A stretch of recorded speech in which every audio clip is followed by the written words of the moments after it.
Our story begins in the great city of Texas, one of the largest cities in the world. A cold wind was blowing outside, and there was piercing darkness. In one of the houses, there was a man tied to a rope who showed no signs of life. His body was covered with scars, and his hands were tied. Some liquid was dripping from his mouth, his eyes were closed, and cold sweat was streaming down his face. We are transported into the memories of our main character, Jake. The episode begins with gunshots and shouts to kill everyone. There was a massacre. People were dying every second. The smell of gunpowder hung in the air. Screams were heard. Along with the smell of gunpowder, there was a thick smell of blood. Everyone had to die. No one was going to take hostages. The screams of people could be heard many meters away from the massacre itself. The ground was flooded with blood. The massacre was so bloody that the fire even reached civilians, children, women, and no one was going to take hostages. The sky absorbed the color of the earth, became bloody. Mountains of corpses lay on the ground, and the smell spread throughout the body until it made it tremble. Among the entire crowd, one man could barely stand on his feet. This was our main character. The man was next to a woman who was holding a small child in her arms and trying to protect him from death. The baby was exhausted. All his bones were visible. He was sobbing. His mother hugged him tighter and tighter. Jake's gaze was cold, but at the same time pitiful. His tears turned scarlet. Suddenly, the man woke up, panting alarmingly due to lack of oxygen. He opened his mouth and tried to pull higher. Drool flowed over his lips and screams were heard.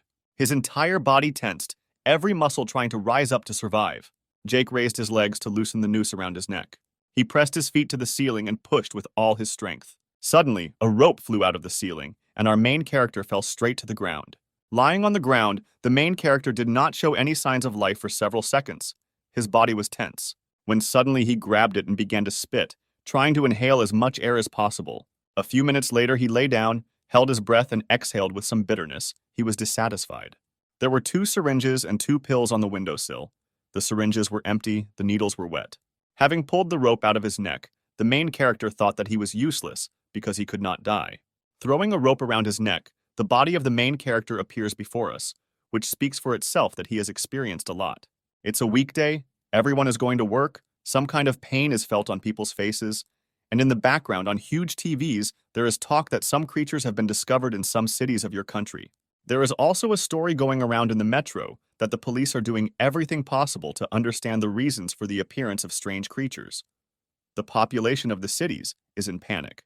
The journalists showed what was happening in the cities and also added that the government would soon provide all residents with a shelter where they could hide from the monsters. The city is in turmoil. It would seem that until recently everyone lived a normal life, but everything changed literally overnight. The man, wearing a hood and trying to hide his face, remained thoughtful. Anxious cries of people were heard in the building. When he thoughtfully approached a shelf with some liquids, a cold sweat ran through his body. Someone was watching him. As soon as he drank water to quench his thirst, he heard some very strange sounds. They were rustling sounds. Suddenly, in the distance from the store, cries for help and screams were heard.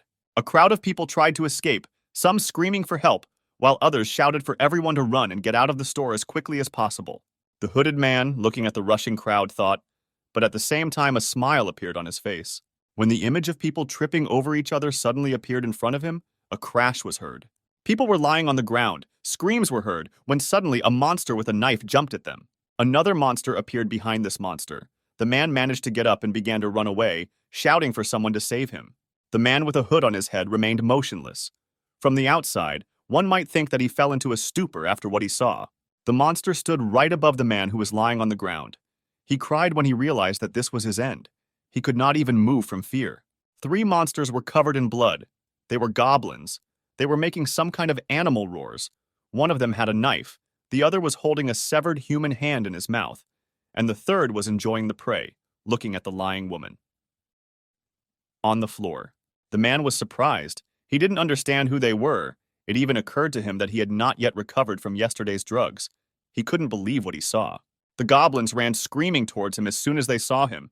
They were driven by some animal instincts. They just wanted to kill. Suddenly, a creature attacked the main character, jumped up, making some strange sounds, trying to stab our hero with a knife. The man, looking back and seeing a strange creature flying towards him, took a deep breath. When he suddenly hit the goblin flying towards him right in the head, throwing him back several meters. The goblin, flying away in shock, did not understand how an ordinary person could resist him. Having sent the creature, incomprehensible to man, to flee, it fell upon 2 other fleeing monsters, knocking them to the ground. Jumping up from the ground, they looked at the unarmed man, screamed, shouted, and drooled, wanting to eat him. Behind Jake stood two more goblins, who were directly above the lying man, dousing him with their disgusting slime. Jake suddenly remembered that yesterday he did not use drugs, but tried to hang himself. But now he had even more questions about what these creatures were. Suddenly, the goblins standing behind our main character ran towards him, and with them the monsters who had come to their senses in front of him also headed towards the main character. They screamed and shouted, running towards our protagonist, looking like rabid wolves, driven solely by bloodlust. Our hero had experience in combat, so the attack did not bother him. He threw a bottle of water at one of the attackers, hitting him right in the head, and he fell. Suddenly, a battle began. The goblins, one after another, moved away from our hero. He demonstrated high hand-to-hand combat skills. When suddenly one of the goblins was next to him, it seemed that Jake was done. But this was not the case. The man dodged. He was wondering what they were trying to do. Grabbing one of the attackers by the hand holding the bat, he punched the monster in the face. The blow was so powerful that even the second goblin behind him flew away. Jake thought it was a dream. At the moment of contact between the two goblins, the protagonist redirected the weight of his body to the side, thus throwing the two goblins straight to the ground. They couldn't stand up. Their injuries were painful. They couldn't even get up from the ground. At this moment, the goblins retreated one after another. Our main character threw them in different directions. His single blow was so powerful that even after one blow, they could no longer get up. When he suddenly grabbed the knife in his hands, his movement seemed so piercing that it could even cut through the air. Standing on the mountain of creatures, he swayed, thinking that he had wanted to die for so long, but he simply could not do it. But now he realized that fate was preparing him for this. Now he did not want to die, gritting his teeth and looking around coldly. Once he was sure that there was no one around him, he began to lower the knife towards the creatures with great speed. But throughout the entire store, sounds piercing flesh could be heard. There was a thick smell of blood. The sounds did not stop for a second. After a while, the sound stopped. The main character rose from his knees and stood up. Slowly walking out, he could not understand what was happening, and behind him lay a mountain of dead monsters, their blood of an incomprehensible color. Adjusting his hood, he walked thoughtfully, trying to avoid prying eyes, breathing heavily. Approaching the entrance of the store, he saw that everything was destroyed. Because of his past, he realized what kind of house was happening here. He thought that the end of this world had come. Small blows of the bat were heard. The crunch of gloves on the handle was heard for several tens of meters around. Along with creaks and waves, screams were also heard. At first glance, a whole horde of goblins attacked the baseball player. He screamed for them to leave him. He wants to live, continues to swing and try to fight them. Like the others, he could not understand what these monsters were and where they came from, why they were trying to kill him. Fear was visible on his face. His face was covered with cold sweat. He thought that he might be training now, but no. He decided to run away from it. Was this some kind of punishment from his coach? When Blade's memories suddenly appeared before us, shouts were heard in the hall that he felt bad, and therefore he decided to leave training early. While trying to climb over the fence, he hears the coach screaming. Blade throws the bag over the fence and then jumps over it himself. Jumping up, he takes the bag in his hands and begins to run away. Running away, he says that he needs a good rest. He has had hard training lately, so he needs to rest. The young man ran away with a smile. Back in the present, Blade stops the blow with the key. The crash is heard throughout the internet cafe. But the devil's blow was powerful. He could not resist it and flew back. The recoil was so powerful that his whole body trembled. He falls and hits his head right on the shelf, the bat flying out of his hands. Scratching his head, the young man looked at the ground. The blow to the head was strong, so the boy came to his senses only after a few seconds. When he came to his senses, the goblins were already almost close to him. But suddenly an object flew towards one of the goblins. The blow was strong. It sent the goblin flying. Someone threw a frying pan at them. The falling elf fell on another elf running nearby, and they fell. When the main character suddenly appeared, his blows were so fast that it was not possible to really see his movements. But blue blood splashed throughout the store. Having finished off the fleeing monsters, he rushed to the two lying on the ground. The goblin was surprised, and he was also overcome with fear. Seeing the goblin's eyes, the main character wondered if these monsters could feel fear. Maybe they understand us. They died in an instant. Throwing the screwdriver to the ground, he exhaled heavily again. Adjusting his hood, he asked Blade if he was alive, and if so, he told him to follow him. Jason removed his hood and looked at the boy sternly, adding that if the boy wanted to survive, he must follow all his orders. Sweat dripped down Blade's face as he responded in a surprised voice. Well, he couldn't believe he survived, much less that anyone could face a horde of monsters. The main character, looking towards the baseball player, did not understand what Jason was seeing in the distance. When suddenly Jason ran to the side, the boy shouted at him to stop, but he didn't listen. The boy couldn't believe how he could leave him so easily. Grabbing the bat, he thought it was better than empty hands. Having caught up with the man, he asked him why he didn't wait for him. When he suddenly saw a huge monster, Jason's look spoke for itself. This monster was much more dangerous than all the previous ones. They were shocked by what they saw, because this incomprehensible creature seemed much more dangerous than those they had already encountered. Anyone could tell from Blade's eyes that the boy was very scared. Jason just looked at him in surprise. When suddenly a huge monster moved to attack the man, the guy couldn't even move. He was just trying to defend himself. At that moment, our main character was already running to his aid, grabbed his head and tried to save the unarmed guy. The monster noticed a man approaching him, who showed no fear. Jason's gaze was as stern as possible. With just one glance, he showed his advantage in strength. As soon as the monster was in the man's striking range, he hit him several times with the bat. The blows did not stop, wounding the monster one after another. It seemed that the monster was about to fall from the number of blows dealt to it. The blows were so powerful that a roar echoed throughout the entire store. The protagonist was a little surprised that his punches felt like he was punching a mountain. The monster, like a friend, grabbed our hero's bat, thereby preventing him from making another blow.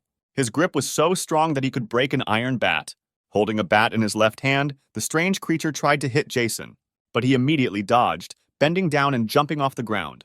Jason grabbed the racket, broke off part of it, and made a sharp stake out of the end of the handle. With quick movements barely noticeable to the eye of an ordinary person, the man struck the monster.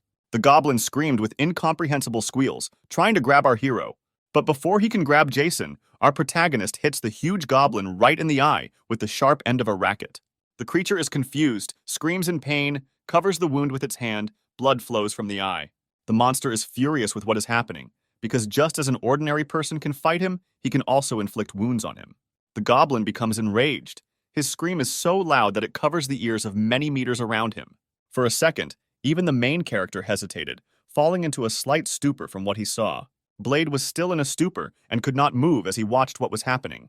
The lying people thought that their end had come. They could not move to save themselves.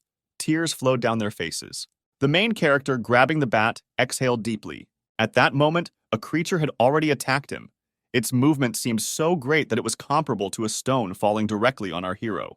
Jason, shouting incomprehensible sounds, raised the bat above his face. Thus, trying to deflect the goblin's blow, the bat squeaked again. The man flew backwards, his back hitting the shelves behind him. Our hero did not stand up, but the monster stood looking at the ground with his hand raised, showing his advantage. Grabbing the handle of the racket, the goblin noticed that the man behind him did not move. It was Blade. The creature, looking at the guy, took part of the racket out of his eye. Sweat ran down the young man's face as he thought about how things could have been different if he had stayed to train instead of running away. The goblin threw the racket aside. Blade began to shake in fear. Everyone around them understood that the only one who could protect them was dead or so wounded that he could not even move. The boy looked so scared that his eyes darkened. His mother thought the boy had died of fright. Blade begged his body to move, huge beads of sweat running down his face. His heart seemed to be trying to jump out of his chest, its beats becoming faster and faster.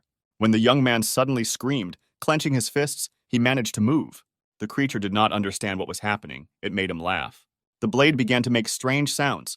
It seemed as if the air near his body was distorted. People were still in panic. They could not move, only groans were heard. Blade could not understand this, because he felt that every cell of his body seemed to be permeated with some kind of energy. Grabbing the bat, he looked at the monster in front of him, thinking that a fire was now happening in his body. He was overcome by an incomprehensible force. Suddenly, Jason jumped on the goblin's back and wrapped some kind of thread around its neck. The protagonist's hands were incredibly tense, squeezing the monster's neck tighter. Blade shouted to the boss. He was glad to see him. Jason, at that moment, continued to squeeze the creature's neck more and more. After the thread in the hands of our protagonist stretched to such an extent that it became like a razor, he jumped off it. Throwing the monster to the ground, Jason informed the goblin who greeted him that it could still move. The creature tried to resist. But suddenly the man changed his grip, pressing his back against the goblin's back and pushing him further down. Jason turned to Blade and asked him if he was still unconscious if he was actually holding a bat for show. The young man did not know how to answer the call of his companion. Suddenly, without realizing it, Blade ran up to the monster and dealt him a powerful blow. Blue blood spilled over several tens of meters around, and the sound of breaking bones was heard. There were dozens of people lying around, shelves were broken, and there was chaos everywhere. People set up shelter right in the store. They were afraid to go out because they didn't know what was waiting for them there. The human spirit was destroyed. They no longer knew how to live. Approaching them, Blade and Jason looked at them desperately, hoping that they would give them some hope for life. Blade couldn't believe that just 7 hours had changed his life so much. He couldn't believe that his previous problems were so harmless compared to his current ones.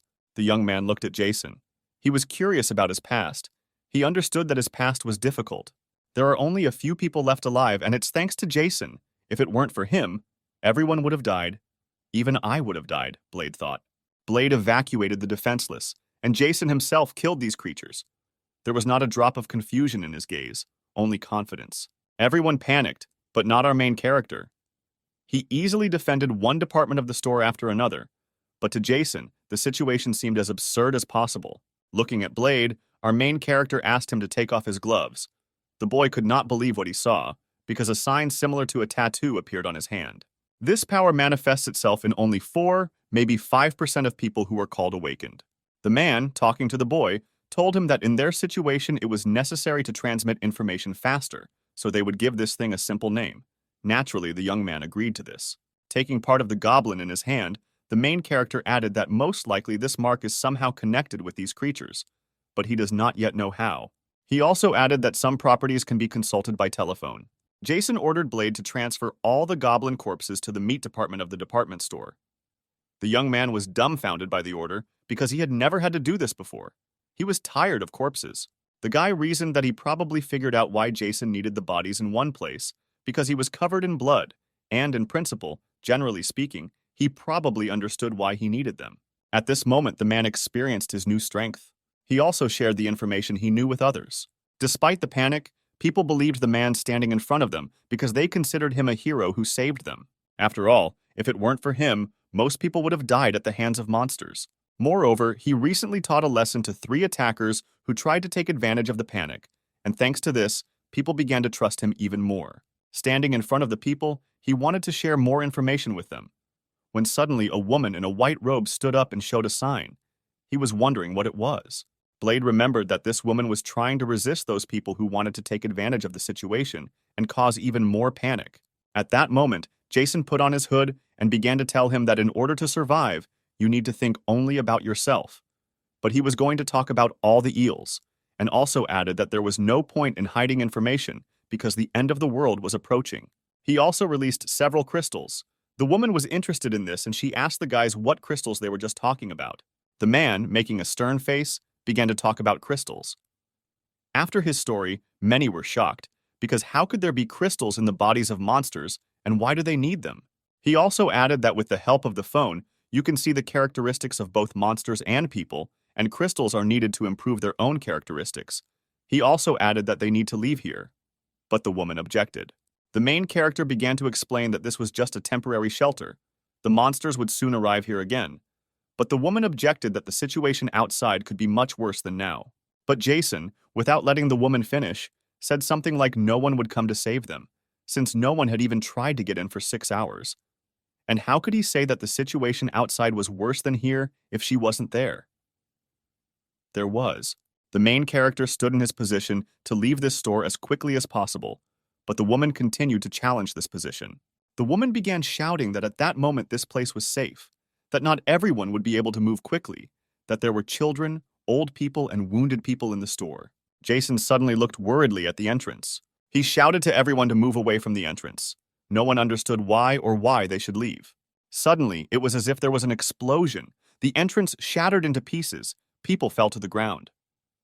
Blade and Jason immediately realized what was happening. The woman was in shock. A huge monster appeared from behind the broken body. It was larger than the previous one. The roar it made was much more terrifying than that of that huge goblin, and its mouth was larger. Jason said in despair that everyone should stay in their places. This creature is more dangerous, much more dangerous than the previous one.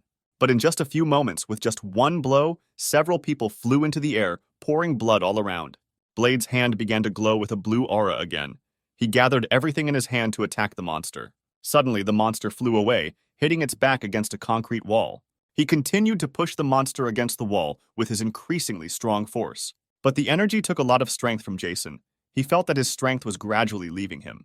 He said that the monster appeared just in time because he wanted to test his new abilities. Everyone was surprised by the strength of our hero. They compared it to the power of a tank. The woman in the robe, without hesitation, said that she agreed that it was unsafe to stay here. There was a crack in the wall, the roar of crumbling concrete, and the monster's body began to tremble. The monster managed to touch the ground with its foot. It tried to push off, gathering all the strength in its legs. Jason's face was covered with sweat because the strength was leaving his body. He thought that he would easily break his neck, since it was very easy for him to bend the iron between his teeth. His comrades realized that this would not last long. Jason shouted to Blade to get everyone out of here. The guy didn't know what to do. While Blade remained in a stupor, the monster began to scream. There was a roar. The monster was able to move, thereby reflecting its compressed aura. The recoil knocked the man back a little, leaving his body weak. An ordinary person would not be able to stand, having lost so much strength, but Jason's body was hardened after numerous battles and training. Suddenly, there was a loud crunch of sneakers across the floor. Blade took the weight in his hand and ran with it towards the huge monster. He screamed. He wanted to kill this creature and protect his comrade. Approaching the huge monster, he hit it, and a roar was heard from the blow. The young man was happy because he hit the target. And suddenly he heard Jason yelling at him to be careful. Blade noticed at that moment that the weight had broken, which surprised him. Turning around after his companion screamed, he saw that this giant was about to attack him. When he tried to block the blow, something in his hand creaked, and on his face you could see the pain that Blade experienced at the moment of the blow. The monster threw the guy several meters away with its colossal blow. The guy even turned around several times, groaning in pain. The survivors were shocked by the power of the giant. They did not know what to do because all hope was broken. Blade lay on the ground, spitting out blood, and his body was in great pain. At that moment, Jason ran up to the monster. He thought that he had miscalculated his capabilities a little, which is why he got tired so quickly. Approaching the monster, he tried to gather his energy in his hand again. But when he suddenly realized something, he was shocked. At that moment, the monster was also approaching our main character. Jason quickly stopped and then jumped slightly to the side. Gathering enough energy in his hand, Jason smiled as if he was enjoying fighting these creatures. Raising his hand into the air, he began to release his aura, his face turning sinister. The monster was a little dumbfounded, making some sounds. It looked at the man. The giant tried to rush at our hero, but he jumped further to the side. There was a roar. Huge clouds of dust rose. Fragments flew in different directions, raising even more dust. At this moment, Jason stood happily on the pipe. He managed to hold on to it with the help of his energy. His face was satisfied. There was a loud crash and the wall collapsed. Jason was a little cautious, and there was a little weakness in his eyes. Jumping up, he watched the actions of a huge creature that had just broken through a huge concrete wall with such ease. When he suddenly grabs a canister of fuel, at the moment of the battle, he could already look around and form a plan in his head. Opening the canister a little, he threw it straight at the monster, took out a lighter and lit it with a slight smile on his face. With his strong movement, he pointed the lighter directly towards the giant. An explosion occurred that directly hit the giant. The creature groaned in pain. Everyone was again stunned by what they saw, since they had already lost hope, when suddenly victory occurred. Jason immediately ran towards Blade, who was lying on the ground. She asked him if he was okay, to which he simply groaned and shook. The man asked the boy if he could move, to which the young man replied that he was in pain. Jason began to replay the situation in his head, because at first he did not understand how Blade recovered so quickly from such a strong blow. But suddenly, he realized that he himself could easily get up after the same blow. The woman asked the main character if everything was okay with him, if all the wounds healed so quickly. They realized that it was dangerous to be here, so they began to decide who would drive the car. Jason ordered everyone to leave and deal with the monster himself. They could not understand which monster because he won, but the look of our hero spoke for itself. Victory was still far away. The monster entered again with a roar. There were no significant wounds on its body. Screaming again, Jason told them to leave the department store as quickly as possible. People were scared again. Could the monster stay alive even after such a powerful explosion? They didn't understand this. The creature was right in front of them, smiling and still making a terrible roar. They all began to run away, leaving their hero with sadness on their faces. The sounds of people running echoed throughout the store as everyone tried to get out as quickly as possible. The only thing that was heard was requests not to push anyone and to run as quickly as possible. Blade and Ella ran forward. The young man had already recovered from the monster's attack. His wounds had healed. Suddenly, out of nowhere, the goblins burst in again, emitting Blade's now familiar squeals. But the guy did not lose heart and was not afraid, instantly attacking these vile creatures. Approaching the entrance, people began to rush in, breaking down the doors of the store. At this time, a battle was already underway between the giant and Jason. The main character dodged the creature's blows one after another. The monster's blows seemed much more powerful than before, but the man was not inferior to him, dodging all attempts to harm him. There was a roar from all sides when suddenly Jason was able to wound the monster. But all of our hero's weapons broke from just one touch. The man, looking at the giant, shouted at him to come closer and attack. The monster ran towards the hero.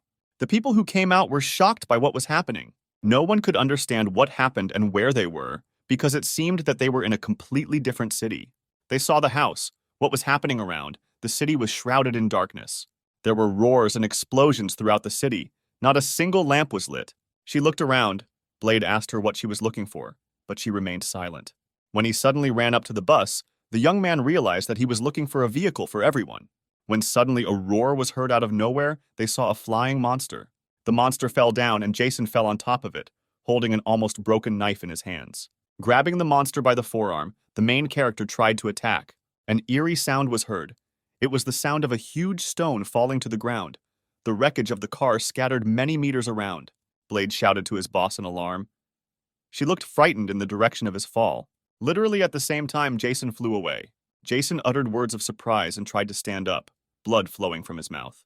But the monster looked as if it had no injuries. It instantly rose to its feet, its skin as strong as steel. The main character shouted for them not to stay there, but to run away. Blade and Ella were shocked, their mouths hanging open. The man grabbed the pole, showing signs of laughter. Lifting the pillar from the ground, he raised it, waving it above him and signaling the monster to attack. Shouting to the monster to show him what he was made of, he ran towards it. The monster, roaring, also headed towards our hero. At that moment, a young man and woman ran up to the bus. Blade eagerly asked her if she knew how to drive a bus, to which she replied no. But with a smile on her face, she added that it was not much different from a car. The key was right on the dashboard. She grabbed it. They were a little surprised how lucky they were that the key was on the bus. At this time, a life and death battle raged between Jason and the giant. They dealt terrible blows to each other, dodged each other, and there was a battle of attrition between them. Second after second, a deafening roar was heard from their blows. No one could believe that this man was so strong because he fought such a big monster on equal terms. The monster roared, but the roar already seemed tired. Jason was glad the monster was still alive because the battle wasn't over yet. Pulling back the bat, they were about to engage in hand-to-hand combat. Suddenly, the sound of wheels approaching our hero was heard. The hero looked around, quickly looking to the side in surprise. Sweat did not stop flowing down his face. The monster looked at Jason, who continued to make an ominous roar. At this moment, Ella was driving the bus, screaming and pressing the gas pedal, directing the bus towards the monster. At the last moment, the monster turned around and saw a huge bus approaching him. Jason jumped to the side, and the giant turned towards the bus. Still roaring, he raised his hands and wanted to stop the bus. The main character slid along the ground, watching the collision. There was a noise. The bus crashed like a tank. The creature tried to stop the bus. The front of the bus was crushed, and the monster slid on the ground. As the creature tried to stop him, the sound of pieces of the bus breaking was heard. Blade shouted that Ella was pressing the gas pedal harder, to which she replied that she had already pressed the gas pedal all the way. When the giant suddenly felt that energy was gathering somewhere, he instantly turned to Jason. But it was too late. Jason had gathered enough energy in his hand. The main character stated that he understands that being hit by a bus will not kill him, but while he is busy stopping it, it can break his neck. When the monster's grip suddenly began to loosen, the blow hit the entire part of the monster. A deafening noise was heard, and the bus stopped on its front wheels. The guy screamed, squeezing the woman's neck. She screamed at Blade to loosen his grip because he might choke her. Jason, shouting to the giant to say hello to the devil, began to squeeze his neck. There was a crunch and a squeal from the monster. His neck was broken. The impact of the bus threw the monster against the wall, and a column of dust rose. People couldn't believe that they could actually kill him. The bus stopped, the wall broke, the roar of the engine died down. Everyone was delighted with what they saw. Jason continued to release energy, directing it towards the monster, releasing more and more. Sighing with relief, he stopped releasing energy, his eyes tired. Lowering his hand, the energy in his hand began to dissipate. The main character could not believe that for the first time in such a long time, he breathed a sigh of relief. He could not believe that he tried to commit suicide several times. But in this situation, having avoided death, He sighed a sigh of relief. He was happy. Looking at the ground, he thought that he was useless. His laughter was incomprehensible. When his gaze suddenly turned cold, he added that it wouldn't help. At that moment, Ella was lying on the bus, and Jason was on top of her. He asked the woman if this was normal. She looked worried.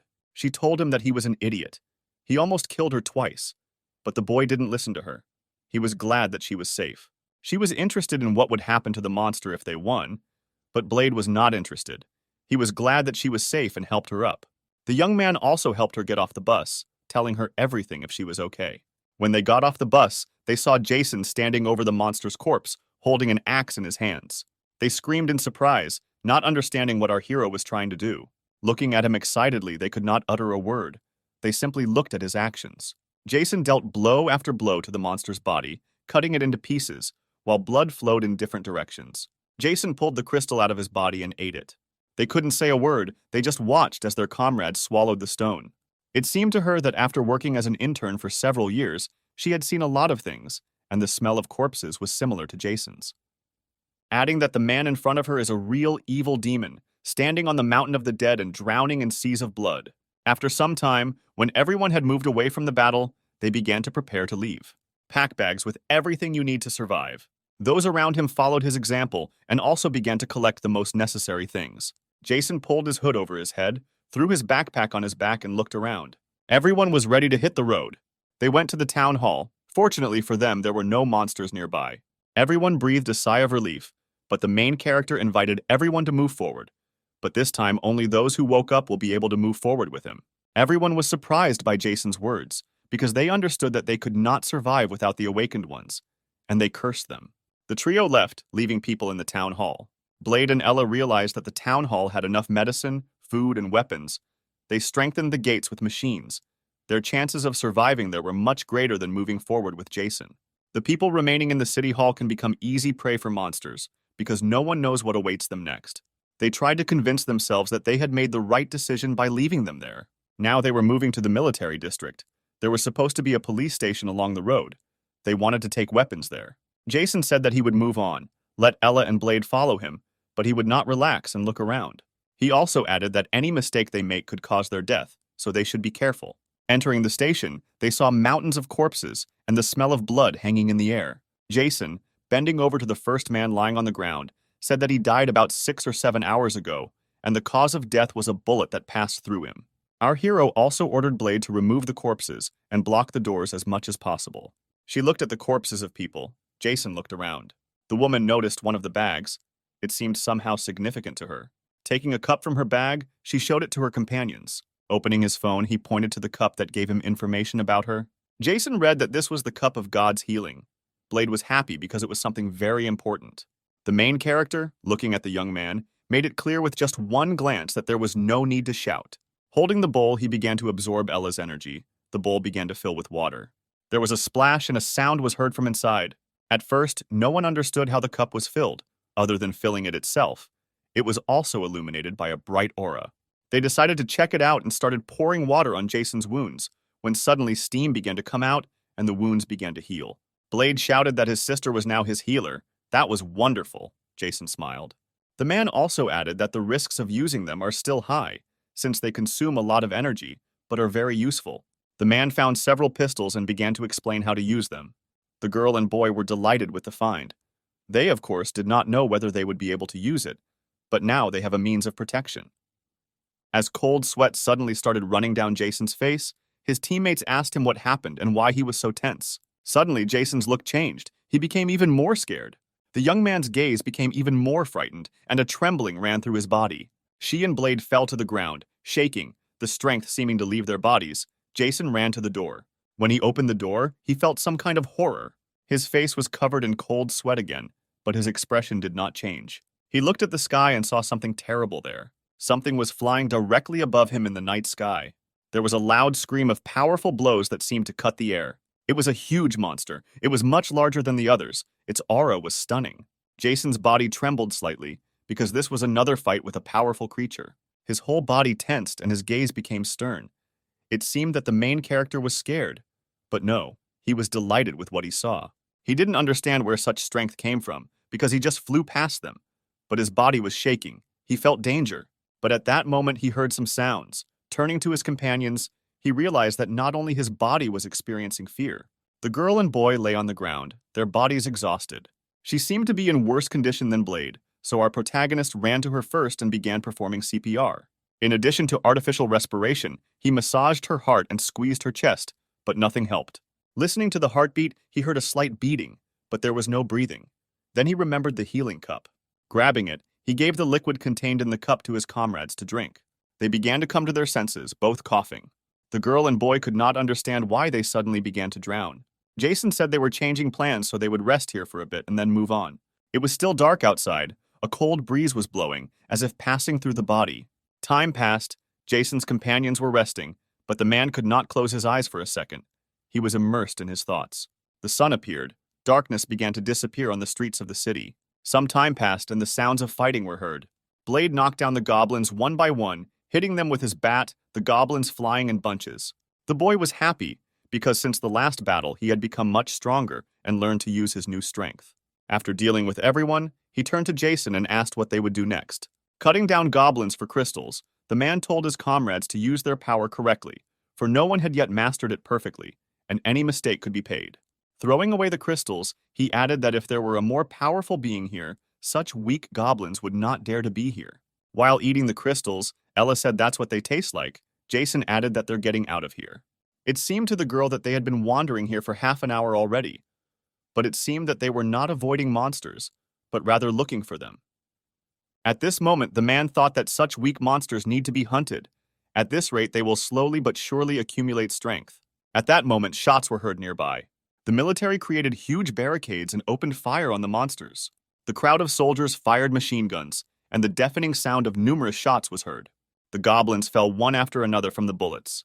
There were a large number of them. They were countless. One after another, they tried to break through the barricade, but they couldn't get through it. Along with the sounds of gunfire, the painful screams of monsters were also heard. The soldier was reloading the machine gun. He was the commander of the defense. He shouted to his comrades to hold the line of defense and not let anyone through. Suddenly, a rumble was heard. A loud roar was heard. The small monsters turned around, and a huge goblin appeared behind them. The soldiers were shocked by the size of the monster. When their commander suddenly shouted at them not to stop firing, shots were heard again. He also added that they took out grenades, and the bullets, one after another, pierced the body of the fat monster. Having taken out grenades and pulled out the pin, the soldiers, one after another, began to throw a huge thing in that direction. Explosions were heard one after another. The little goblins died one after another. One of the soldiers hit the monster directly in the head with a grenade, and an explosion occurred. A fire broke out on the creature's body. The heat seemed to burn the monster's body, but the flames began to subside, and its wounds instantly healed. The fat man breaks through the defenses, breaks the battle formation, and the military begins to retreat. Following the fat man, small monsters began to attack people, and people's screams were heard. The smell of blood rose into the air and red filled the ground. The commander shouted at them to move to the next line of defense. But the monster did not stop attacking people, killing soldiers one by one, when suddenly it found itself right next to its commander. But he managed to dodge the powerful blow, and the roar of breaking ground was heard. The monsters did not stop attacking. It seemed there would be no end to them. But the girl commander fought with the creatures that attacked her. Turning around and looking closer, the girl saw a large man approaching her. His body hesitated for a second. The trembling passed, and he realized that he had not had time to dodge. The monster's hand was trapped right in front of the soldier's face. She didn't understand what happened. Jason was nearby, who stopped the monster's blow. The military brigade did not understand what was happening, how to stop the advance of the monster. There was a crash behind Jason. He told the girl that he would leave if he wanted to live. At this moment, Blade had already attacked the monster, hitting it in the neck with a bat. He struck the monster in the face one blow after another, and terrible sounds were heard. Blade yelled at him to pay him for the numerous deaths. While shouting this, he continued to deal terrible blows to the monster. The girl lying on the ground could not believe her eyes, because the firepower of machine guns could not inflict wounds similar to those that he inflicts with an ordinary bat. Blade stopped attacking the monster. At that moment, Jason shouted that they were leaving. The young man grabbed the girl by the hand and began to run away. While running away, the girl asked the boy what he was doing, to which he replied that the boss would finish him off. Taking the canister and opening it slightly, he waved it. He threw the canister, followed by the lighter, right at this fat man, continuing to hold him in place with her incredible strength. A fire broke out. The flames began to spread, followed by an explosion. Moments later, the creature's entire body burst into flames. Running back to Ella, the woman explained to the soldier that clay hardens when it meets fire. But the soldier did not understand what she meant. Jason's hand began to harden. This was his strengthening. The flames began to subside, and the monster showed signs of healing. The fat man chuckled but did not move. At this moment, Jason was already approaching him, waving his reinforced arm. There was a blow. It seemed so powerful that it could be compared to the onslaught of a tank. The creature's body began to fall apart into small pieces. Not only the military were surprised, but also Ella and Blade, because they saw Jason's new power. Elsa was surprised. She wondered more and more whether there was a person standing in front of her. Jason's arm was returning to normal and he was calm. The crumbling barricades in the city, which took so long to build, were destroyed in an instant. After a while, he saw Jason put some kind of crystal into his mouth. Replaying the moments in her head, Elsa thought that the monsters appeared yesterday. The trained officers were immediately killed by them. In addition, the connection was later interrupted and the enemy defeated the regiment's command. Fear of the enemy completely deprived him of his fighting spirit. He managed to gather the remnants of his troops and hold the line of defense. But he saw the death of the soldiers, after which he began to feel weak. And it was at that moment that he met Jason, who was so easily able to cope with what an entire army could not cope with. She looked at him with stunned eyes, seeing him as her hero. Jason turned to Elsa and asked if she was the commander, to which she replied yes. Jason added that they should prepare quickly because they need to get rid of the others. The main character also added that she will treat the wounded and Blade will help with defense. The lieutenant and the rest of the remaining soldiers had to cover them, but she shouted for our hero not to lead his horses or give orders because they did not know who he was. Without letting the girl finish, he added that there was most likely a commander inside because the goblin attack was quite organized, and if everyone had not been killed now, the attacks would have been repeated. Without allowing the commander to object, he ordered them to begin preparations for the attack. Seeing his strength, the military regained their morale and followed their savior.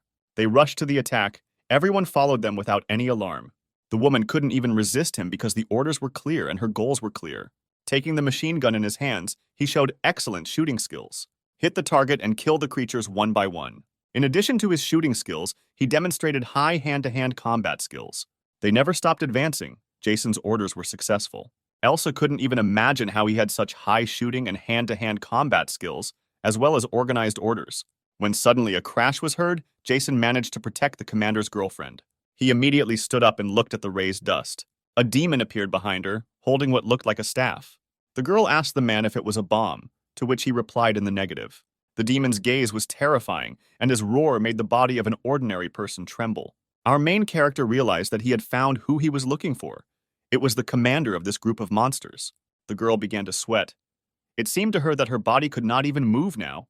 Because the feeling of oppression and pressure was strong, she realized that the bullets of this creature had absolutely no meaning.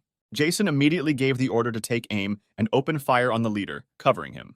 The demon screamed with a loud roar, raising his hand. Many monsters attacked. This was the demon's order to them. But Jason had already accumulated enough energy to attack with a knife. Elsa started shooting at the monster without letting go of the trigger, but he raised a kind of curtain right in front of him. The bullets did not hit him, but stopped right in front of him. She didn't understand what was happening, because how could the bullets freeze in the air? But Jason had already dealt with the entire crowd of monsters that rushed towards their leader. He threw the knife charged with his energy directly into the center of his staff. The knife flew with incredible speed. It seemed that the speed was comparable to the speed of a bullet. The monster's invisible field split. The staff broke, throwing the demon back. Following the knife, our protagonist approached the monster to kill the demon. The battle ended. All the enemies were destroyed. The military were able to regain their line of defense. There was silence. The shooting stopped and everyone breathed a sigh of relief. Jason and Ella were helping the military. At that moment, Jason was resting on a bench and Elsa was carefully watching him. She thought that the man sitting in front of her was very strange.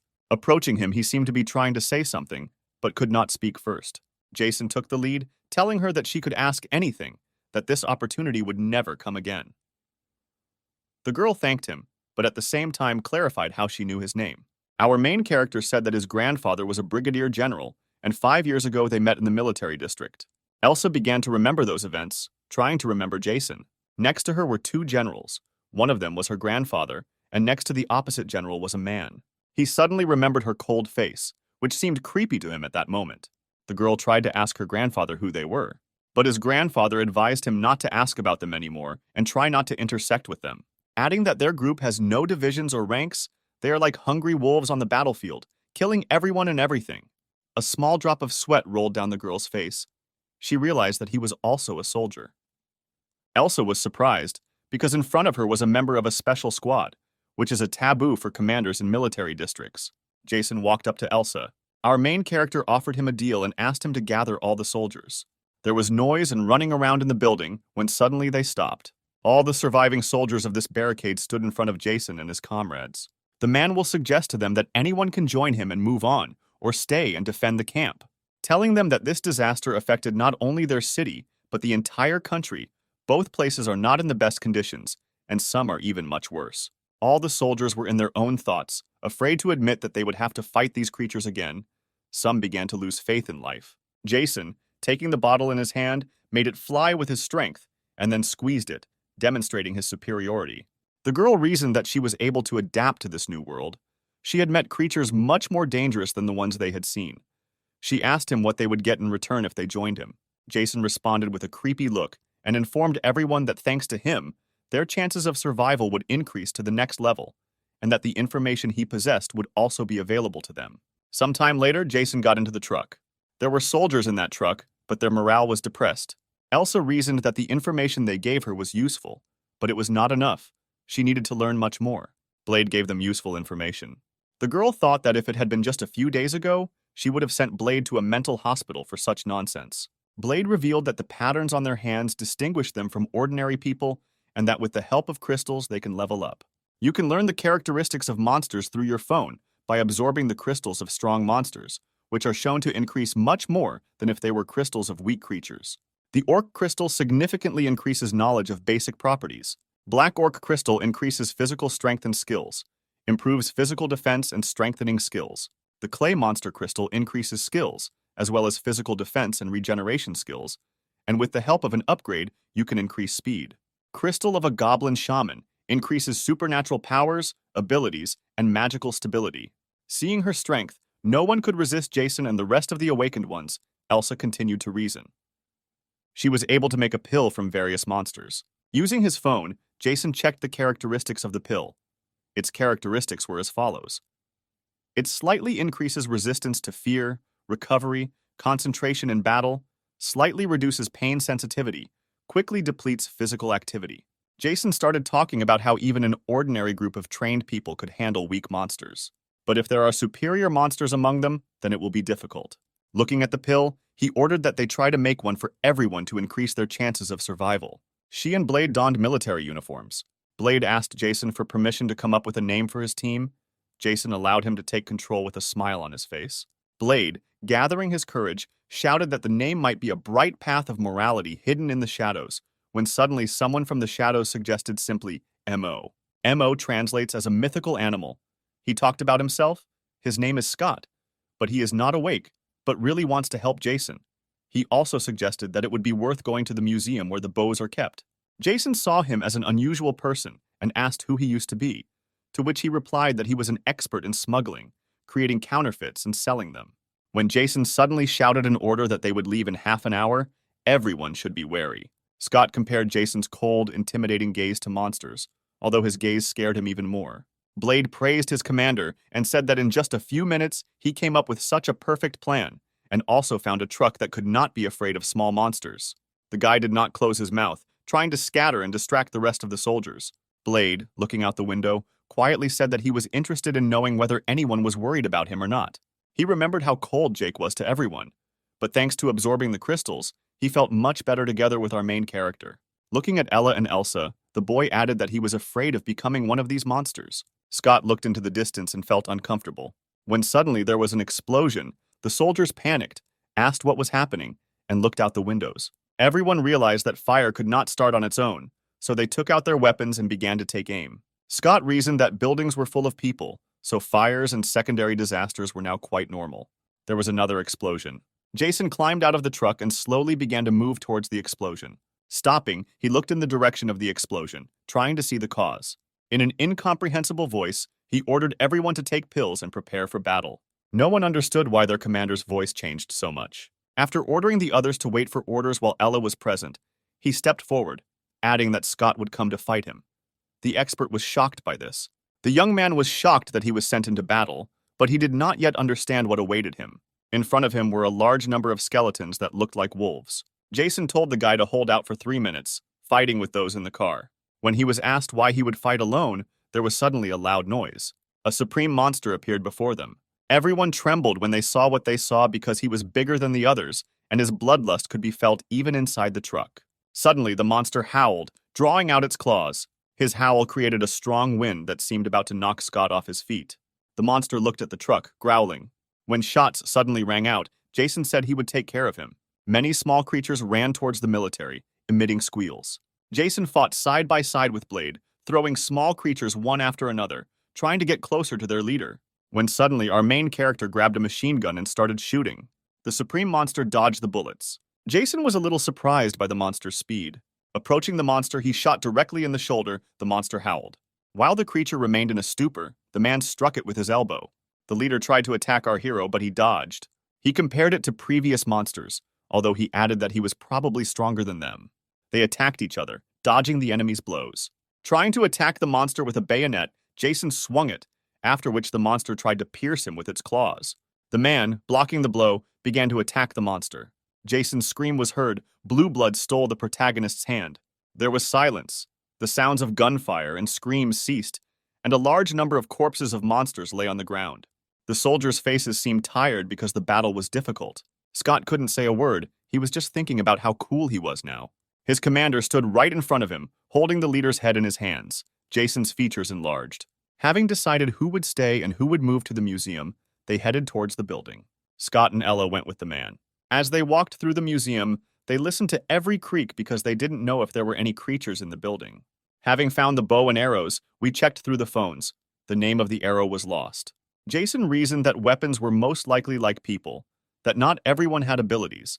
But Scott tried to please his commander by telling him that he had something else that had special qualities. A friend told him that there was another treasure in the museum. While touring the museum, they heard Scott talk about how difficult his life had been. Suddenly she smiled, and from her smile everyone realized that they had found that same treasure. Looking at this, they could not look away for a second. It was a golden bowl.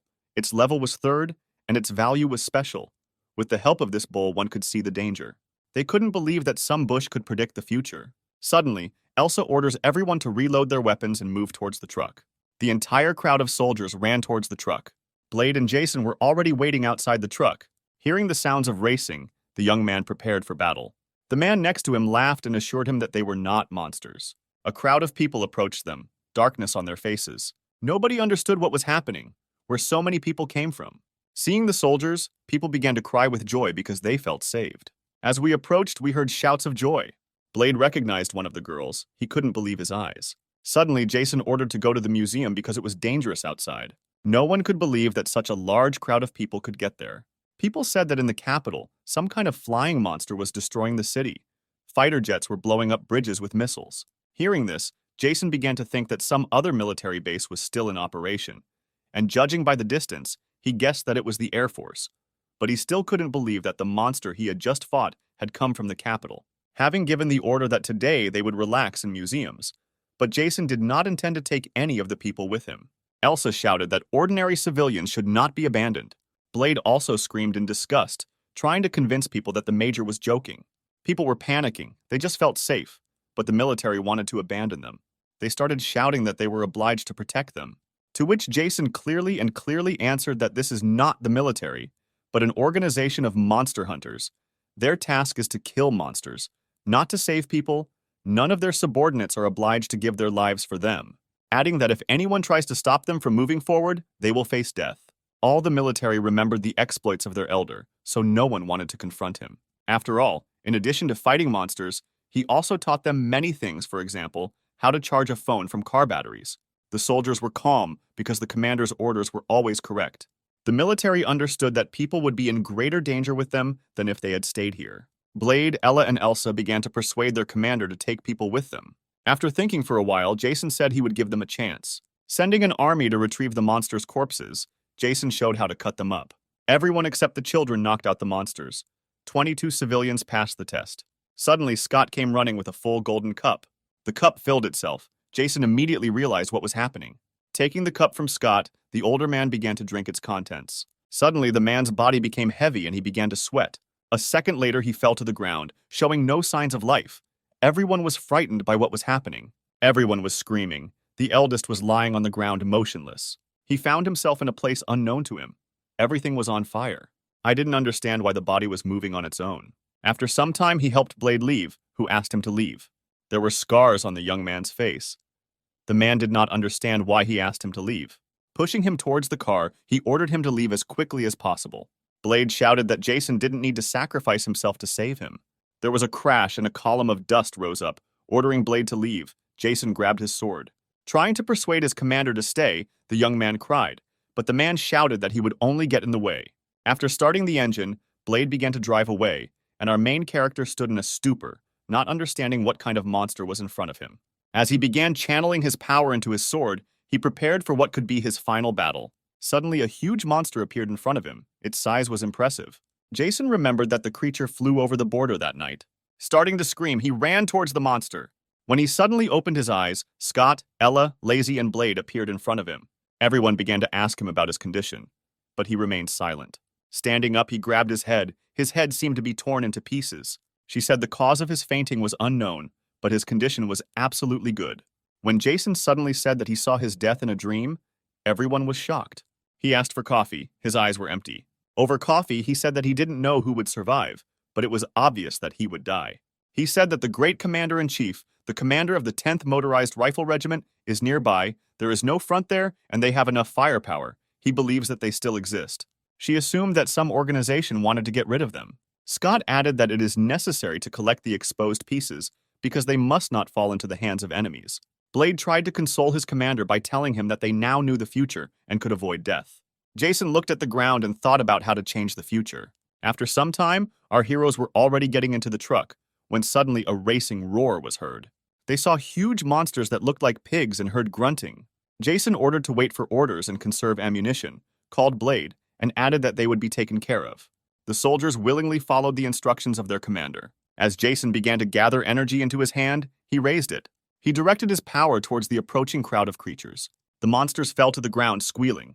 Blade grabbed the bat, and our protagonist used the momentum of his hand. Having risen, the pig monsters began to move towards our heroes again. None of the common people understood what two people were trying to do against such powerful monsters. They wondered if they would die. Calmly approaching them, the boys smiled.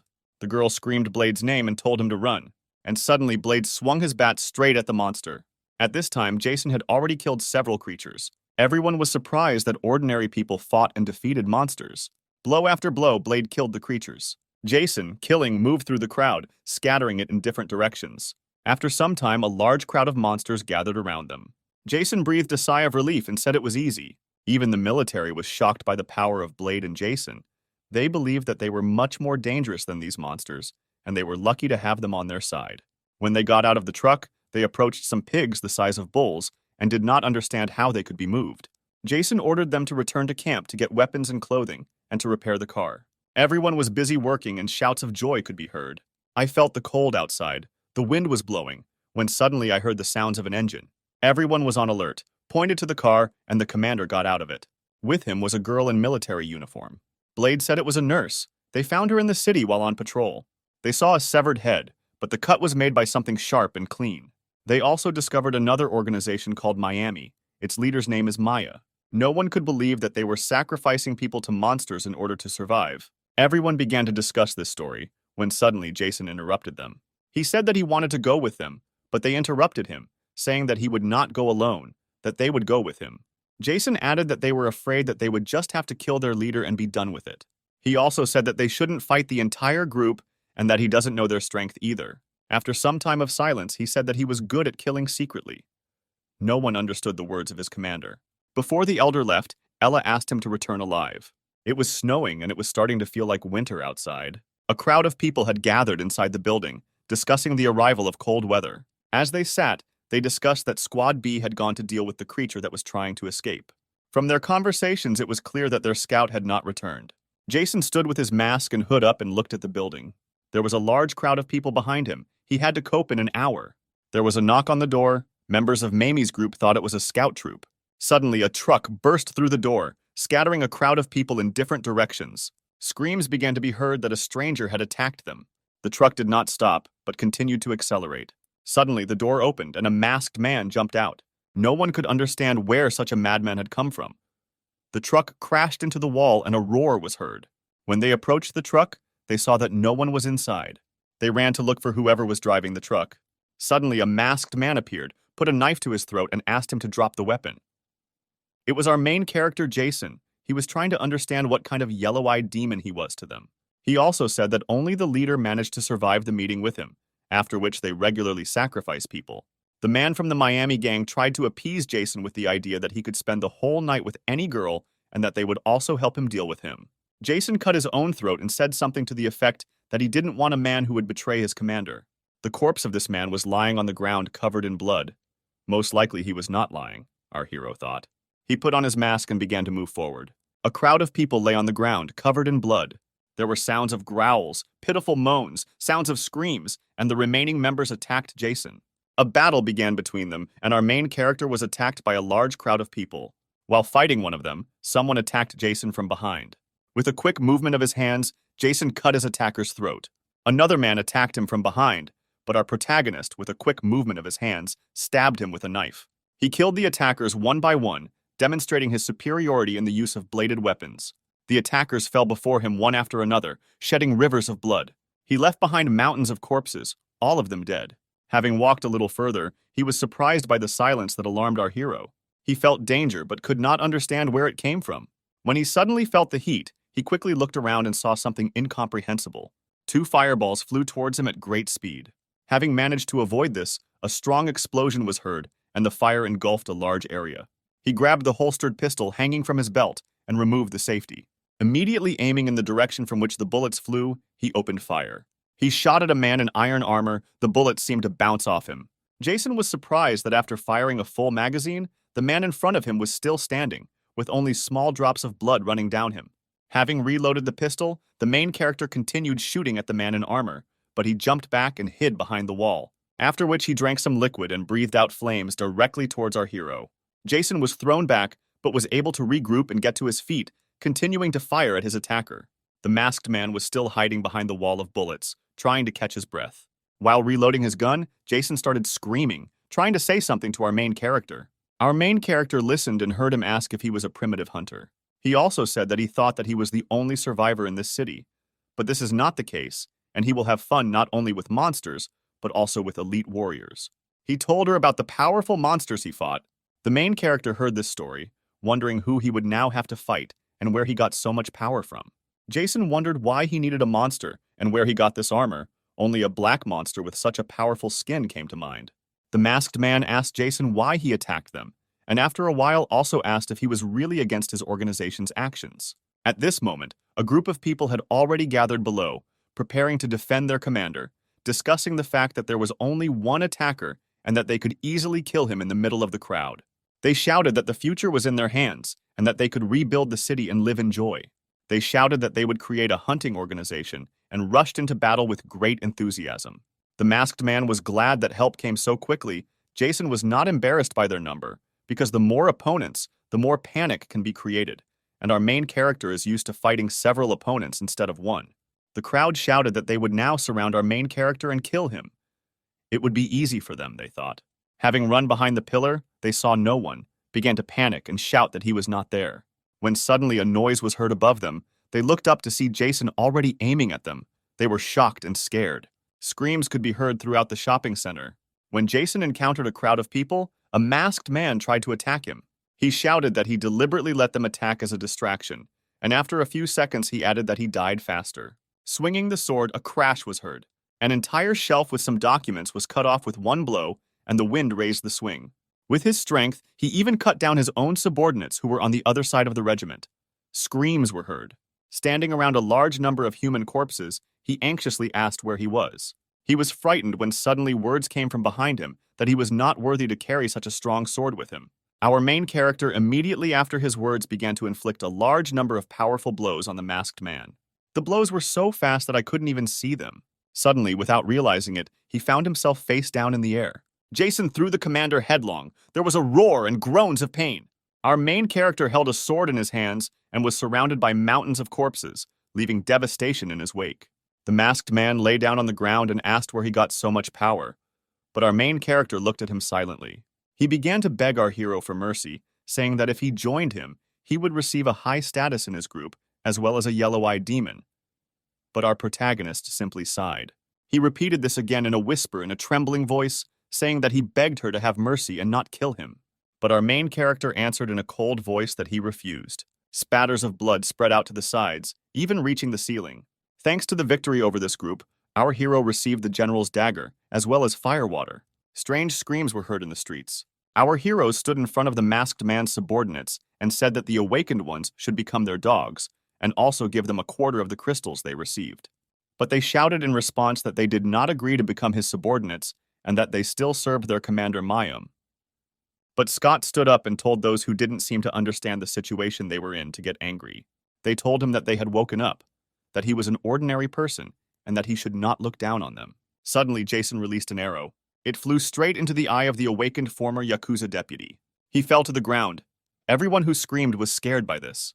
Taking their hand and releasing the energy, Jason said that he wanted to skin them, but decided to lament that from now on, if they dared to kill a person or show any type of violence, they would be finished. They immediately agreed. They were also surprised by the strength of our main character. Jason quickly grabbed the arrow with his hands, showing his superiority. Having hidden the arrow, he added that now he would be informed about everything every 3 days. They immediately agreed. After a while, he told everyone to leave, and Scott stood there covered in sweat. This afternoon, there was silence on the street. A cool breeze was blowing. It was late autumn outside. Jason, standing in front of his subordinates, said that in a few days they would go hunting for the yellow-eyed demon. Everyone listened to him attentively. He showed images of this creature. Everyone was surprised by the power of this demon. In the video, he destroyed entire buildings with such ease that it was impossible to believe. They said that they didn't even have a chance. They were all shocked by the power of this demon. But their commander told them that if they want to survive, they will have to take risks. Everyone was surprised. They could not even find the words to start arguing with our main character. He also added that this time he would not go hunting alone. A few days later, they held a meeting in the building. They talked about how several days later they sacrificed several people to this demon. Jason ordered them to gather all the people who were going to hunt. She had to gather doctors to help the wounded. Holding the divine cup in his hands, he said that it would only be used specifically for the wounded. Jason and a squad of stormtroopers will clear the main area of monsters. There was an offensive of monsters. The defenders of the territory began to retreat. But then Blade appeared and began to destroy one monster after another. With his strength, he killed monsters with one blow, delivering crushing blows with a bat. Elsa used her rifle to hit the monsters with precision, destroying them one by one. In addition to shooting, he also demonstrated the use of a bayonet in close combat. Everyone rejoiced, saying that these two no longer even look like people. Their strength is incredibly enormous. At that moment, the screams of monsters were heard nearby. Jason had to cleanse the blood of monsters, and a large crowd of monsters gathered around him. Checking his statistics, he saw a significant increase in his strength. His strength had already reached level 100, and his physical fitness had reached 89. When he climbed to the roof, he noticed that there was a dead silence there, which could only portend trouble. Suddenly, our hero screamed at the top of his lungs. The monster woke up, opened its eyes, and darkness rose into the air. The rumble and crunch of asphalt began to be heard from under the ground, and the earth began to collapse. The cars began to rise into the air like small pebbles. A yellow-eyed demon appeared from the ground. He was huge. Our main character appeared before him, ready for battle. Jason said it looked like a nasty snake. The yellow-eyed demon was screaming, making creepy sounds. Compared to Jason, he was huge and attacked our main character. But he quickly raised his gun and began shooting at the demon. The demon continued to approach our hero, showing his superiority and strength. As soon as our hero realized that the bullets did not hit him, he turned around and ran in the opposite direction. He ran away from the yellow-eyed demon, but it caught up with him, his speed exceeding the speed of a person. Screaming, he destroyed everything in his path, but our main character, smiling, told him to do the right thing and follow him. Jason used every means to slow the creature down, jumping over cars in the hope that its speed would be significantly reduced. But the monster didn't even notice any obstacles and moved at the same speed as on a flat road. The yellow-eyed demon approached our main character significantly. He was ready to grab him. Jason thought he needed to put in some effort because he would be arriving soon. Behind him, the demon left destruction, and a deafening roar could be heard wherever he moved. At this time, the stormtroopers were on the roof, holding role-playing games in their hands. Everyone was surprised by the size of this colossus, because in the video it seemed much smaller than it actually is. Everyone kept saying that he was much scarier than in the video, and sweat was running down their faces. Jason, drawing a dagger, told the yellow-eyed demon that this place would become his grave. The stormtroopers held anti-tank grenade launchers in their hands. Their accuracy should definitely have been enough to eliminate this monster. Jason talked about how he had to lead the monster into a trap, and the stormtroopers would open fire on it.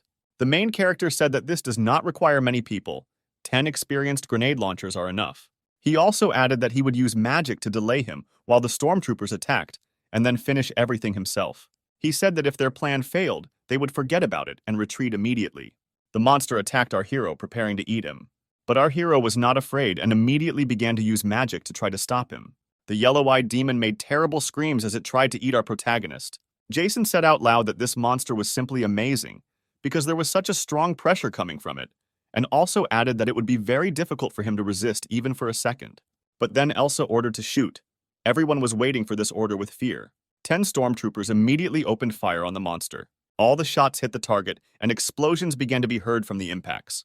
Within seconds, the entire yellow-eyed demon was engulfed in flames. There was a strong roar of flames, and the squeals of the monster were heard. Our main character looked at the flames with fear, waiting to see if his idea had come to fruition. Blade stood up and said that he did not expect such power from these grenade launchers.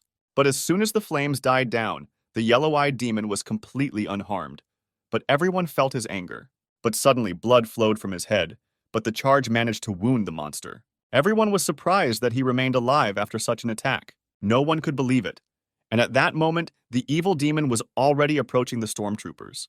But our main character was already running towards him to attack.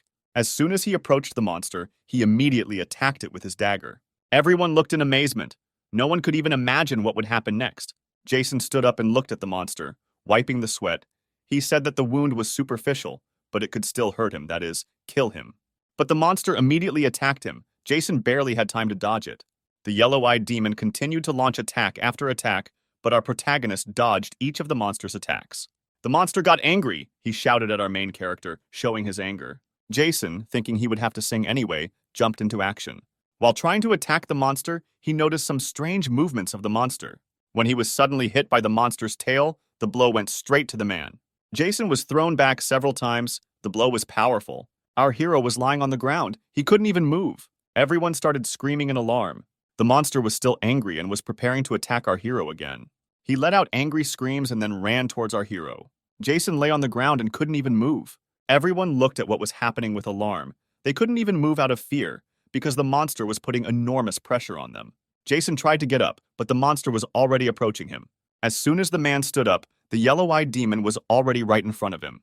The hero was covered in blood, thinking that he would not have time to dodge, but he could not give up so easily. Scott and Elsa continued to anxiously shout Jason's name and ask him to run as quickly as possible. Our main character fell straight into the snake's mouth.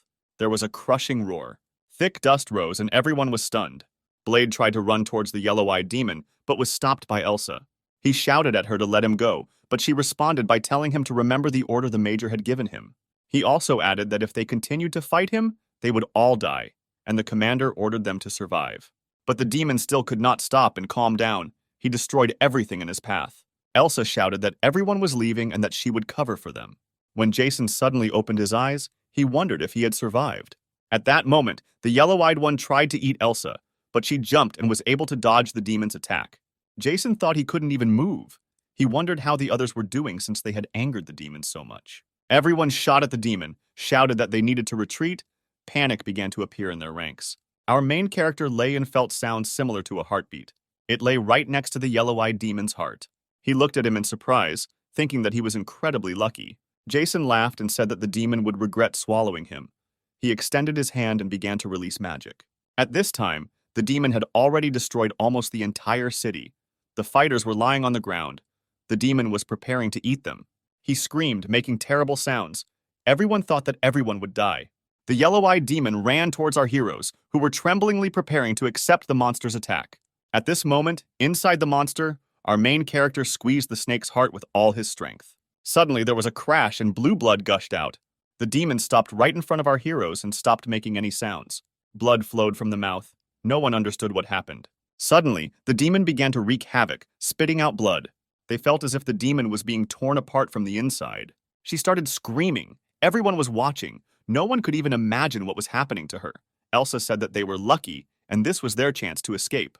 And suddenly, the yellow-eyed demon spat on Jason. The snake was still screaming from the pain that struck him from the inside. Jason lay on the ground, bleeding. His whole body was wounded. Blade stood up and asked what was going on. Jason thought his heart wasn't completely broken yet. He needed to be killed as quickly as possible while he was panicking. The soldiers ran to him. They were glad that their elder was alive. They surrounded him and began to ask how he could survive. But Jason immediately interrupted them, saying that they had disobeyed orders. Having stood up and wiped off the blood, after a while he added that thank God they didn't leave. Now they would surround him and kill him. There was noise and screams in the streets. They all surrounded the monster, started shooting at it and throwing grenades at it. The monster began to scream even louder, his anger consuming the air and feeling cold. The snake ran towards the attackers. They all started to run. At this moment, our main character was already approaching him. He was also angry. He wanted to crush the huge demon with one blow. He climbed higher and higher along the huge body of the snake. Climbing as high as possible, he pulled out a dagger and jumped, trying to hit the monster right in the head. He shouted at him to die as quickly as possible. The demon understood that he would not have time to dodge the attack. Jason attacked the monster with crushing force, aiming the dagger straight at its head. Now the cry of the yellow-eyed demon was not scary. He was screaming in pain. The blood began to splash in different directions, covering everything in a blue-green color. Jason smiled and told the demon not to move and to die as quickly as possible. The snake tried to pull our protagonist out of his head, but he did not let go of the dagger, trying to drive it even deeper. The monster crashed headfirst into the building, destroying it. Jason began to lose a large amount of blood, and his whole body began to hurt. Suddenly, the scream stopped and the demon froze in one place. The yellow-eyed demon fell to the ground and a loud crash was heard. Nobody could believe in victory. There was silence. When Jason suddenly appeared, everyone started screaming for victory. Their commander was able to win. The main character, with the last of his strength, moved towards his comrades. He sighed with relief and a smile appeared on his face. Blade and Elsa were still surprised. They couldn't believe they had won. They ran up to Jason, who could barely stand, and began to shout with joy. Blade screamed that he couldn't believe he could defeat such a powerful demon. After some time, all the flames went out and there was silence. Our heroes found themselves right next to the snake. The creature was covered in blood. It was dead. Jason brandished the dagger, signs of disgust visible on his face. Blood spilled in all directions, turning blue for the next few meters. No one could say a word. No one really came to their senses after the fight. Jason was holding a magical black snake crystal in his hands. He put it in his mouth and then swallowed it. His wounds immediately began to heal. Steam came out of them, and the wounds healed. And his left eye took on an animal appearance, and all his features increased in level. Everyone stood up and looked at Jason's changes in surprise. They headed towards their camp and heard the loud roar of an engine. The soldiers remaining in the camp rejoiced at the return of their commanders, and also rejoiced at their victory. They shouted the name of their commander, saying that he was the best. Everyone was happy except Jason, who was looking at the ground. Scott expressed joy at the major's instructions. Elsa also congratulated our main character on his victory. Jason walked, still lost in thought. Sometime later, everyone was having dinner, continuing to discuss the great victory. Some of them were happy with the cola because they had not drunk it for a long time. The main army was moved to the municipal center. There was no need to be outside when they were not in danger of death. This place was close to the market, and large warehouses rich in goods. The priest of the Black Death was moved with the help of bulldozers and heavy equipment. He remembered the times when the soldiers died in the war against the Black Plague. The priest of the Black Death played an important role in the production of protective equipment. Scott, looking at the snake, said that even when it was dead, its skin was like steel. Elsa said that they dismembered him and did not find the stone.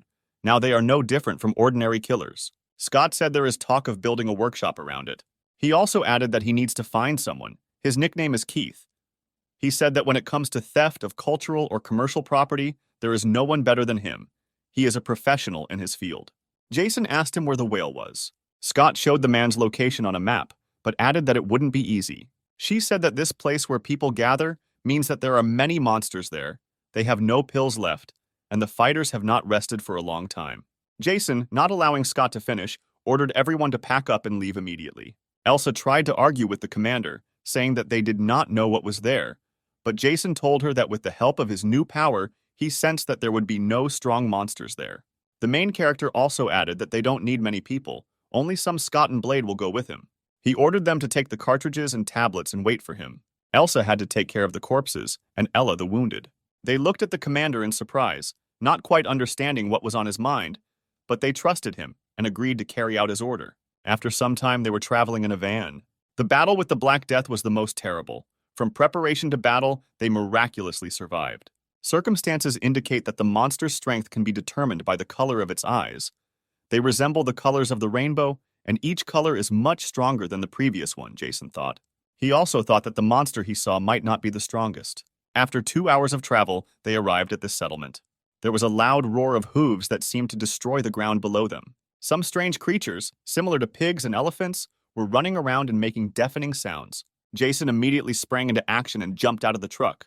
Blade and Scott were scared because this crowd of huge monsters was heading straight towards the head of the van.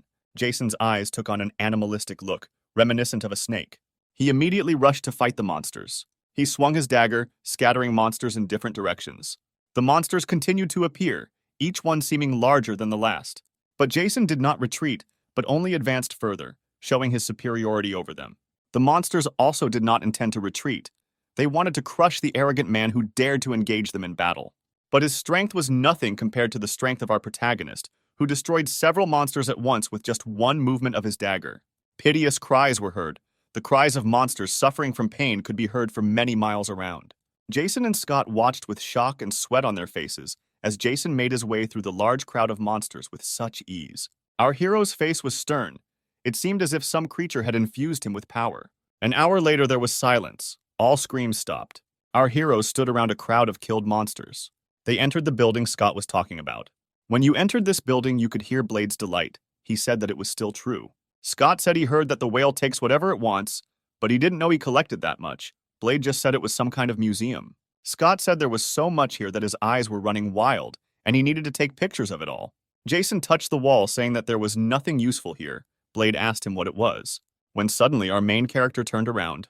There was a rumble and a little dust rose. Scott and Blade tried to figure out what Jason saw there and why he destroyed the wall. The dust cleared, and in front of Jason was a huge hole in the wall, and behind him a huge room.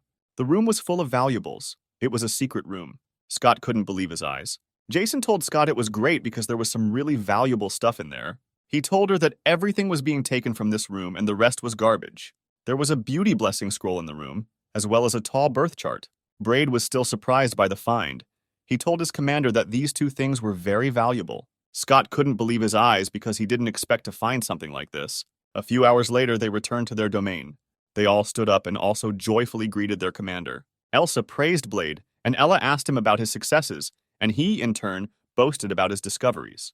He pointed to the van and said that all these things were very valuable. Everyone stood up and unloaded the van. No one could stop cheering as Elsa stood up and talked about how happy she was to join Jason. Scott had two important finds in his hands, depicting Ella and Elsa. Scott was talking about having a core map in his hands. Elsa couldn't believe her eyes.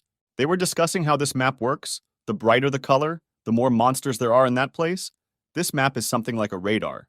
Jason also added that the closer you look, the less they will see, but the further you go, the stronger you become. And also asked Scott what the highest score of monsters identified so far is. They said that if the expected color classification is confirmed, blue lights will appear. Blade said that the world is full of monsters stronger than the Black Plague. Elsa couldn't believe it. Jason thought that with his current strength, he would not be able to stand up to stronger monsters.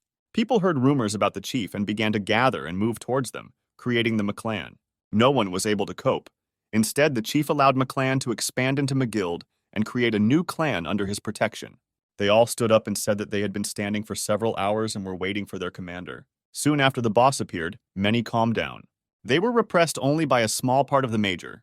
Jason took their weapons and said that negotiations would begin immediately.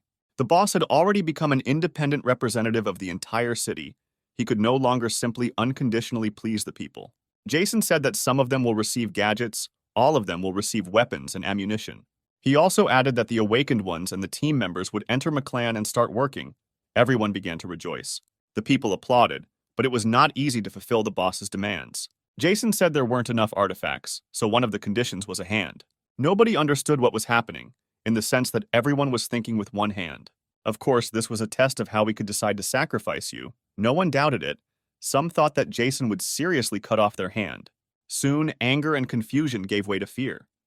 If a challenger scored more than 9 points, they were eliminated, leaving only 2 challengers. The woman and the man shouted their demands in unison. Jason, just in case, asked the people again which of them wanted to get weapons.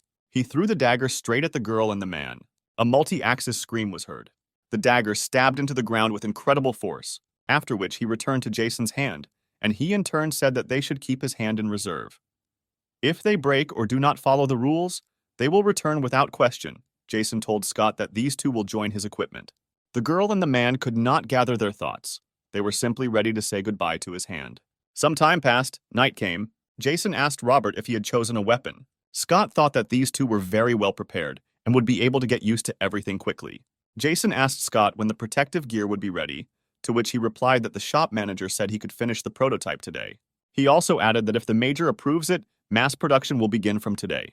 They moved into the workshop when suddenly Elsa screamed. Approaching the map, Elsa said that the green dot had moved. Jason said that he had not encountered such monsters yet, so he could not say for sure, but it was clear to him that with his current abilities, fighting green-eyed monsters was simply impossible. In addition, monsters with orange eyes were approaching the city.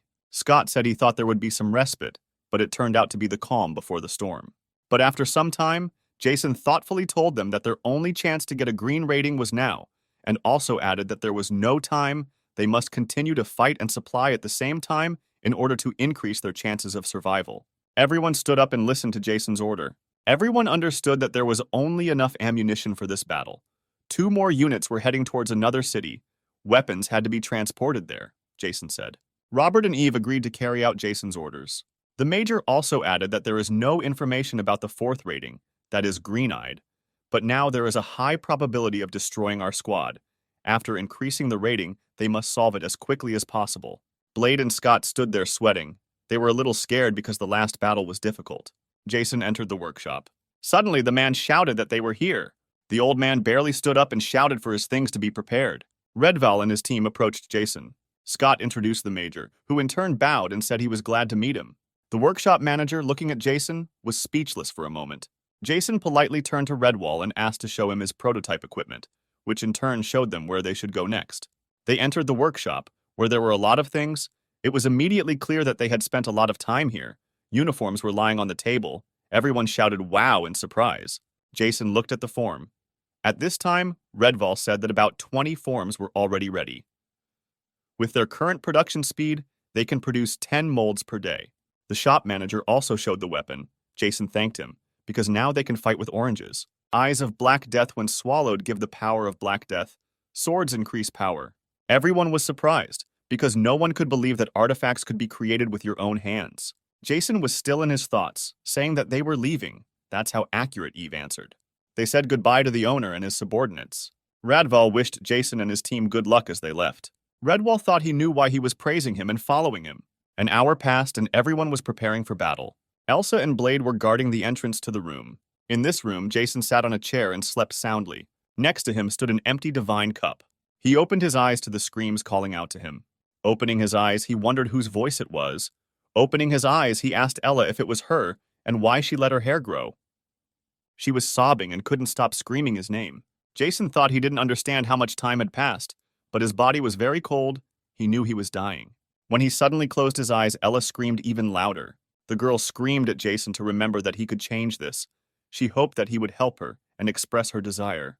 The boy, who opened his eyes slightly, did not understand what was happening. Suddenly, he woke up covered in sweat. Holding his head, he thought that such a future was unacceptable. Leaving the room, he ordered everyone to gather together. After a while, everyone gathered around and discussed the future that Jason saw. Jason explained the 6 artifacts Ella mentioned. Scott started talking about some strange museum that might have artifacts, but our protagonist informed him that these artifacts were most likely already stolen. But Scott said there was still a chance and they should check it out. He spoke of a great tomb, but suddenly Scott screamed and grabbed his head. He shouted that he was wondering who could offend the boss like that. Jason thought that if he were a monster, he would not have left him alive. She also did not participate in the battle, and he died of weakness. Blade compared the current world to a video game. Our hero suggested that the number of monsters may be limited. He said that in the end, it might turn out that there will be more people and fewer monsters, then people will rise to the top again. Everyone listened carefully to our protagonist's suggestions. The roar of engines is heard. Our heroes were heading somewhere. Eva and Robert remained silent. because this was their first time participating in the mission. They traveled with new equipment. The equipment covered the entire body, was comfortable to wear, and had freedom of movement. Everyone was talking about collecting as many of the remaining weapons and pills as possible. Everyone thought that the monsters surrounding the town hall had not been identified. They needed to defend themselves and monitor them with a minimum number of people. Blade said that Eve and Robert would split into 2 teams. Blade and Elsa had to use the map to find their location and then get rid of the weak monsters, while Scott and Ella remained in the mayor's office to guard the base and monitor the wounded, as well as periodically report on the situation on the map. Jason also added that after completing their missions, they returned to their unit. As he left, he told them that they would return alive. There was silence. Everyone looked at our main character, seeing in him their commander. As soon as Jason started to leave, they shouted in unison that it was time to eat. There were shouts in the streets, and there was a slight pressure in the air. A large number of monsters were moving somewhere, and human corpses were lying around. The monsters destroyed absolutely everything in their path. Along the way, they ate the remains of the survivors. A larger lizard-like monster was moving behind them. Among them was a huge monster, which stood out primarily for its size. The monsters made sounds similar to the cawing of crows. The orange-eyed demon looked into the distance. A crowd of monsters surrounded our main character, who was standing on the skull of some monster. Jason wondered how many of them had come, but this was their territory. He laughed and said they would regret going anywhere near his territory. This skull belonged to the Black Death. They deliberately blocked the entrance. Raising his hand, he ordered everyone to get ready. Everyone was ready. No one wanted to lose their place. The monsters outnumbered the humans many times over, but no one showed any fear. And suddenly Jason shouted at them to leave. A loud sound was heard, and at the same time several soldiers removed the pin from the grenade. The soldiers began throwing grenades directly into the crowd of monsters. The monsters did not immediately understand what was happening. Suddenly, grenades began to explode and flames rose. This was followed by shots fired and a strong smell of gunpowder in the air. The monsters screamed. They were screams of pain. The largest lizard scattered his subordinates in different directions. He was very angry. The lizard opened its mouth and flames burst out. The explosions began to sound even stronger because some of the grenades did not explode due to the fall. And at the same time, other smaller lizards began to die. The flames expanded more and more. Visibility was 0. When suddenly the monster threw the ball directly onto the roof where the fighters were located. There was a crash and dust rose. As soon as everything became clear, wounded soldiers lay on the roof and the building was engulfed in flames. At this moment, our main character was already approaching the monster at incredible speed. He was approaching the surviving monsters. One by one, he killed the lizards. The monsters, seeing Jason, began to move towards him, making some strange sounds. Jason's eyes were like the eyes of a monster, and his speed was incredible for a human. There was noise in the street. People were screaming, a monster was screaming, and there was a smell of gunpowder in the air. Blade and Elsa fought the red monster. They fought in hand-to-hand combat, the huge creature holding axes in its hands. From the battle, it became clear that this creature was superior in strength to our heroes. He dealt crushing blows to our heroes, forcing them to go on the defensive. They both thought that they didn't understand how their boss could fight them since they were incredibly strong. But suddenly, Blade hit the monster's leg. Elsa started shooting at him at the same moment. The creature began to scream. It became angry. But Blade did not give him a break. He dealt a crushing blow to the head. At that moment, Elsa jumped up, holding a machine gun in her hand, at the end of which there was a bayonet knife.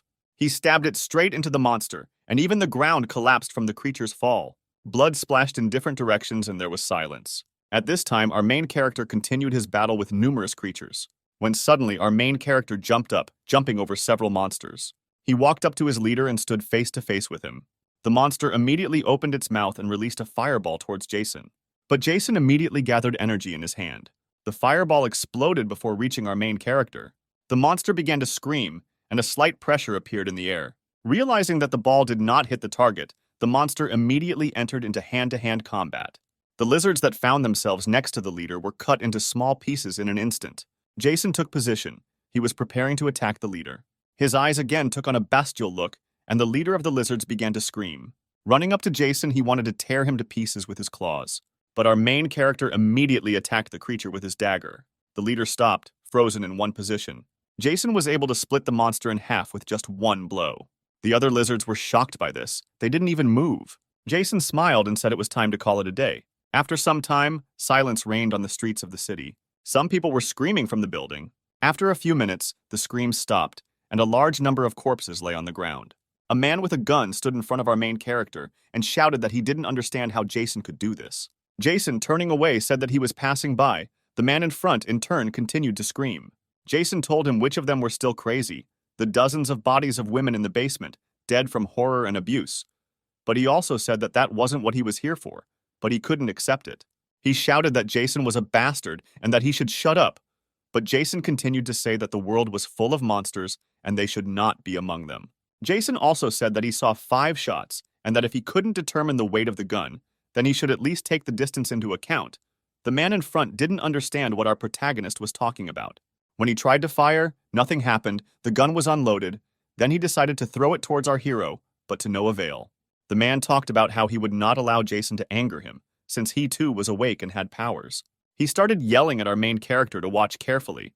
He started using his power, lifting all the objects in the room into the air. But Jason gathered some of his strength into his hand and shook it.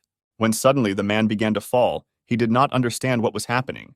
A second later, he was already lying on the ground and could not even move, and all the objects that had recently been in the air were already lying on the ground. He asked our hero where he got such incredible strength. 3 days ago, the battle between monsters of the 2nd and 3rd levels ended. Everything went better than our heroes expected. There were no deaths, minor injuries, all victims will recover soon. Everyone was pleased with the new ammunition they discovered. Jason praised his subordinates and also said that he was very glad that they were all alive. When Scott suddenly shouted that the boss should see this, he pointed to a place not far from their city. It had recently disappeared. Everyone was surprised that there was no green place nearby.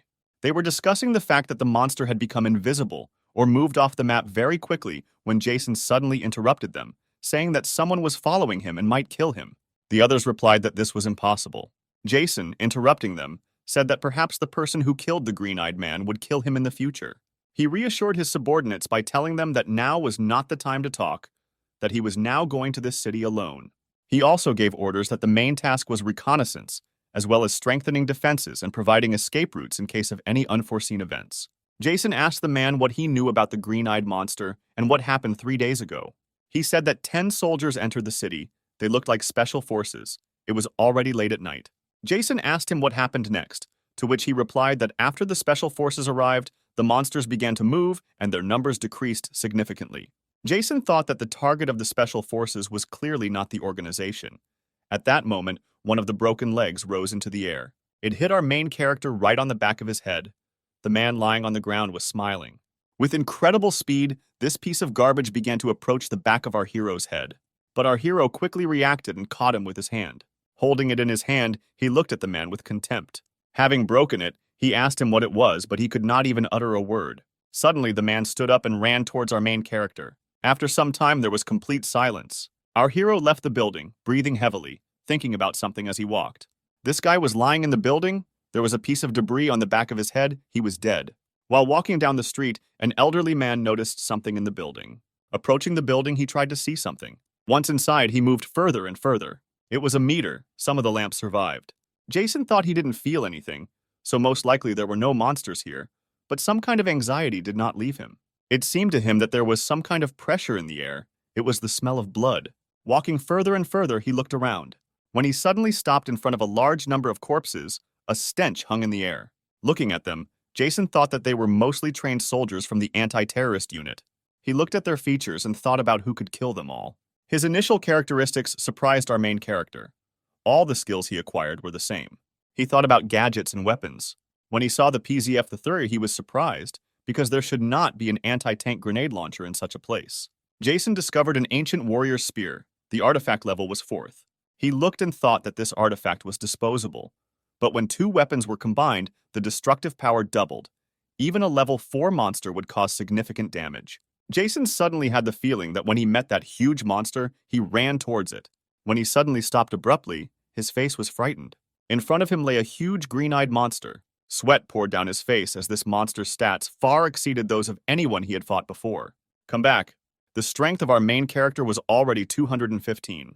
It was night outside. A cool breeze was blowing. Cries of surprise were heard in the corridor of the town hall. No one could believe that the green-eyed monster was dead.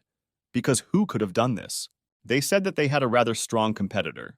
They also noted that in addition to their card, there was most likely another one.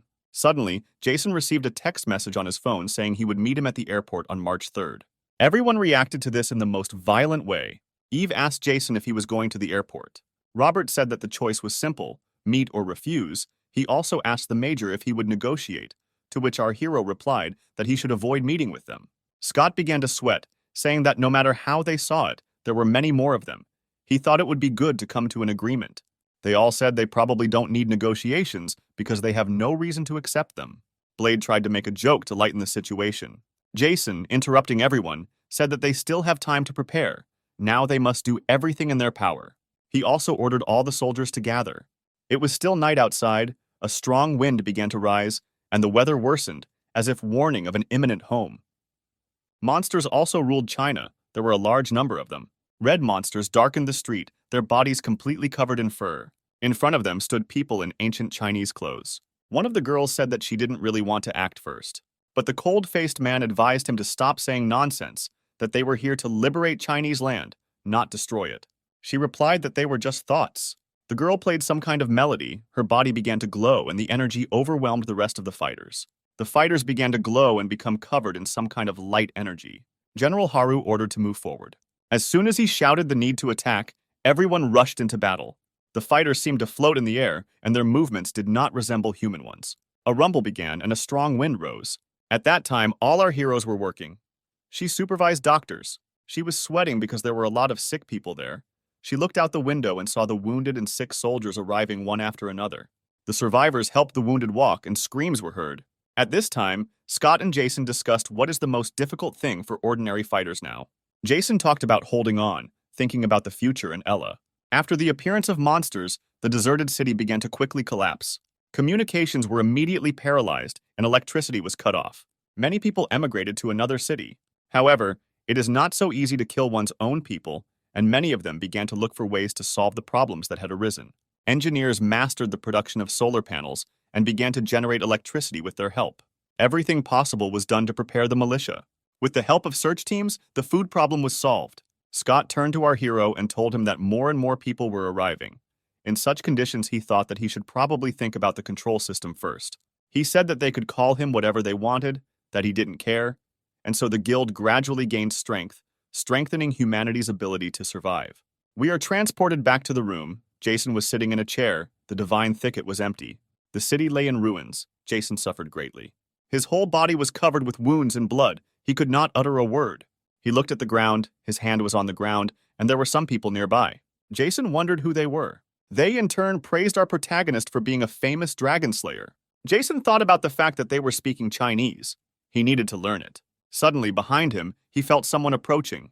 A man in a raincoat walked behind him. Having only had time to look at him, he saw a sword approaching him. He stabbed our protagonist from behind. This man said that it was incredible because it was a defeat for our hero. He asked Jason if he felt anything, but our hero just spat out blood. He asked Jason if he had anything to say. Jason in turn thought that he couldn't take it anymore because it pierced his heart. He thought that he needed to remember that there were 6 snakes here.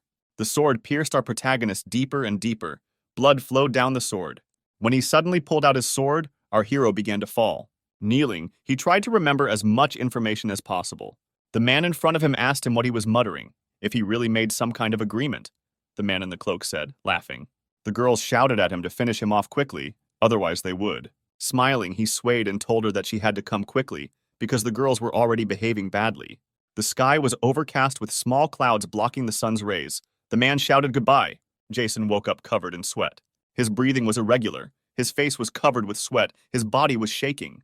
Taking him by the hand, he said how good it was that he was in her place. He thought that what happened in the dream would happen in 3 days. Scott said that if in the future his nickname would be Dragon Slayers, then he would be finished. But how did he manage to lose in battle then? The guy wondered. Robert said we needed to go to the airport because there might be a runway there. Jason asked Scott if he recognized the man with the sword. Scott, seeing the sword, was surprised and started talking about it. The elder said that nothing was known yet, but if they could find at least some clues, then it would be good, when suddenly Blade burst out screaming. She asked what happened to him. Blade boasted that he had finally managed to defeat a level 2 monster on his own. He laughed, boasted. Everyone remained in a stupor because they thought that someone was attacking. Jason smiled. Ella held his head, thinking Blade was stupid. Everyone started praising the guy with the bat, and Jason started to walk away. The redhead looked at the departing commander, wondering what Jason was thinking. When the man left, he replayed a situation from the future in his head. It was March 3rd, and it was snowing at the international airport. Footsteps were heard at the airport, and there were whole destroyed planes. The atmosphere was terrible, because until recently, all these planes were transporting thousands of people, but now they are motionless. The group got out of the truck and slowly moved forward. Several Special Forces soldiers returned from a mission. They walked with their heads held high. It was clear from their faces that the mission had been completed successfully. They had new machine guns in their hands. The group of people was happy. Screams began to be heard in the building that Team D was on the spot. After some time, everyone lined up and one of the commanders shouted that the group was ready for battle. The commanders stood up and discussed their successes, saying that they could not even reach the orange level. They also said that there had been no news from Group C for a long time. Suddenly, the man shouted to get attention. Two men stood in front of them. One of them was Lieutenant Colonel Albert. Everyone saluted their lieutenant colonel. All the lights turned on and the room began to glow brightly. He shouted freely and then added that he would now describe the current situation. The man standing next to the lieutenant colonel said that Major Ricky had not yet attended any meeting. The fighters argued among themselves that the major could not be defeated. This option was only possible if he did not encounter something more serious than the blue level. When suddenly a man standing next to the lieutenant colonel shouted at everyone to shut up. The lieutenant colonel said they could have just gotten lost, but it was getting really bad for them to stay here for so long. When a sound was suddenly heard, everyone began to turn around. Lieutenant Colonel Albert narrowed his eyes and everyone became cautious. They began to raise the machine guns, remove the safety, and prepared for battle. Within seconds, they surrounded the lieutenant colonel, trying to protect him from danger. They said that the lieutenant colonel should not expose himself. Intelligence reported that only one man was standing. This was our main character. He covered his face with a hood. Suddenly, everyone rushed towards us shouting that we needed to check everything. One of the commanders was ordered to approach carefully. As they approached, they aimed at our hero, telling him not to make sudden movements. Otherwise, they would open fire to kill. The lieutenant colonel was informed that a young man was standing there. He said that his name was Jason, and also added that this boy wanted to talk to the director. The lieutenant colonel immediately asked the soldier his name, to which Jason replied. Albert immediately remembered that cold face. After a while, there was silence. All the fighters stood and watched with interest. Lieutenant Colonel Albert stood directly in front of our protagonist. He told our hero that he could not believe that Major Jason had survived, and after a while he added, "Although yes, how could such a fighter die?" Jason stood up and looked at him coldly. Everyone stood up and thought that the conversation was dragging on. They did not understand how the lieutenant colonel knew him. One of the soldiers suggested that he was probably a military man, but due to his age, it was unlikely that he was a senior officer. Jason suggested that he resolve everything through peaceful negotiations, to which Albert replied that he did not have the right to decide this on his own, and that cooperation with non-governmental organizations was not in his competence. He also added that his army would not be able to fight his fighters, as they had much more experience and more weapons. Jason silently began to remove the glove from his hand. The elder, showing a mark on his hand, said that if a battle begins, then half of the fighters will definitely remain here forever. Sweat ran down the old man's face.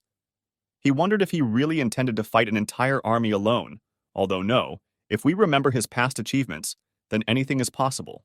A man was walking behind Jason. It was Major Ricky, who was calmly walking and finishing his cigarette. Turning around, Jason saw Major Ricky. All the soldiers began to rejoice at the return of the major. Ricky apologized to the lieutenant colonel for being late. Smiling, he saluting his commander. Suddenly, our main character realized that this voice reminded him of that person. After some time, the major reported everything to the lieutenant colonel. After the report, he asked Albert who he was and why this crowd was looking like it was some kind of performance. But without allowing Albert to respond, Ricky added that he believed the man was asking for cooperation so that he could continue to govern his city. Suddenly, the lieutenant colonel said, "Fist duel." 5 minutes later, Jason and Ricky were alone, preparing to fight. Everyone watched what was happening. There was silence. Major Ricky told Jason that he was interested in the skills of a fighter who served in the Secret Service. Looking at our hero, he said that he would die anyway. Ricky threw the coin, and as soon as it landed, a fight began. Suddenly, they took turns hitting each other. None of them were going to give up, defend themselves, and then attack. Their blows were devastating, and both demonstrated proficiency in hand-to-hand combat. The impacts were so strong that snow rose up around them. Jason didn't want to give up because cooperation was at stake, and Ricky couldn't lose either because it would be a shame in front of his comrades. The sounds of impacts echoed several meters around. The militants stood up and said that they were not people. They couldn't believe that anyone could fight on equal terms with Major Ricky. They said that Major could not lose because he had the nickname Rodmaker. They said that only he could cope with the threat of the yellow level, and if he had a team with him, then at least a blue one. But the lieutenant colonel interrupted them, saying that his major was now fighting with Major Jason. He was the only survivor of the so-called ghosts.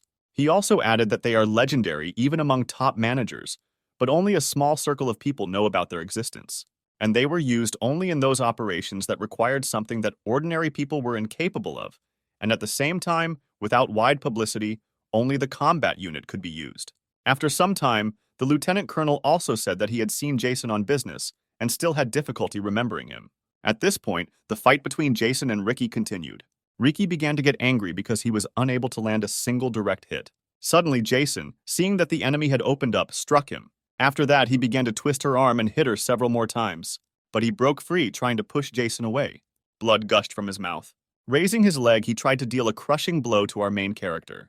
But he dodged and kicked him. There was a crash. Jason continued to hit the Major, and after a few seconds, he was on the ground. It began to snow heavily, and no one could believe that Major could lose. They watched the battle with their mouths open, trying to support their commander. As soon as the snow subsided, Major Ricky lay down on the ground, and I stood next to our main character. After some time, the soldiers surrounded their commander and declared that there was no danger to his life. The lieutenant colonel spoke about the situations occurring nearby. He said that now out of 31 bridges, only 2 remain, the rest have been blown up. Jason asked Albert about the VIP status, to which he replied that they were worried about their safety. Our hero thought that the lieutenant colonel was lying, that they could not protect the president, and that now they were simply realizing their ambitions. But this could make the situation worse. Jason said that they will fight the monsters and use their powers to destroy them, and Albert said that they will help in cooperation. Handing the chips to the old man, our hero said that he found them in an underground tunnel. They dispersed, and the soldiers of the lieutenant colonel's detachment returned to the building. The lieutenant colonel seemed to suspect that Major Ricky would not be able to stand up to Jason, but it was still difficult to imagine that he would lose. He also thought that he most likely had a broken psyche because he had distinguished himself in many hot spots. The lieutenant colonel tightened his grip on the dog tags. Our hero walked and thought about the battle with Major Ricky. He thought he couldn't break it. Albert ordered his men to keep an eye on Jason, but also added that they should be careful, as he would deal with Major Ricky quite easily. When Jason returned, the lieutenant colonel's subordinates were already following him. When he suddenly appeared right in front of them, they were stunned by the turn of events.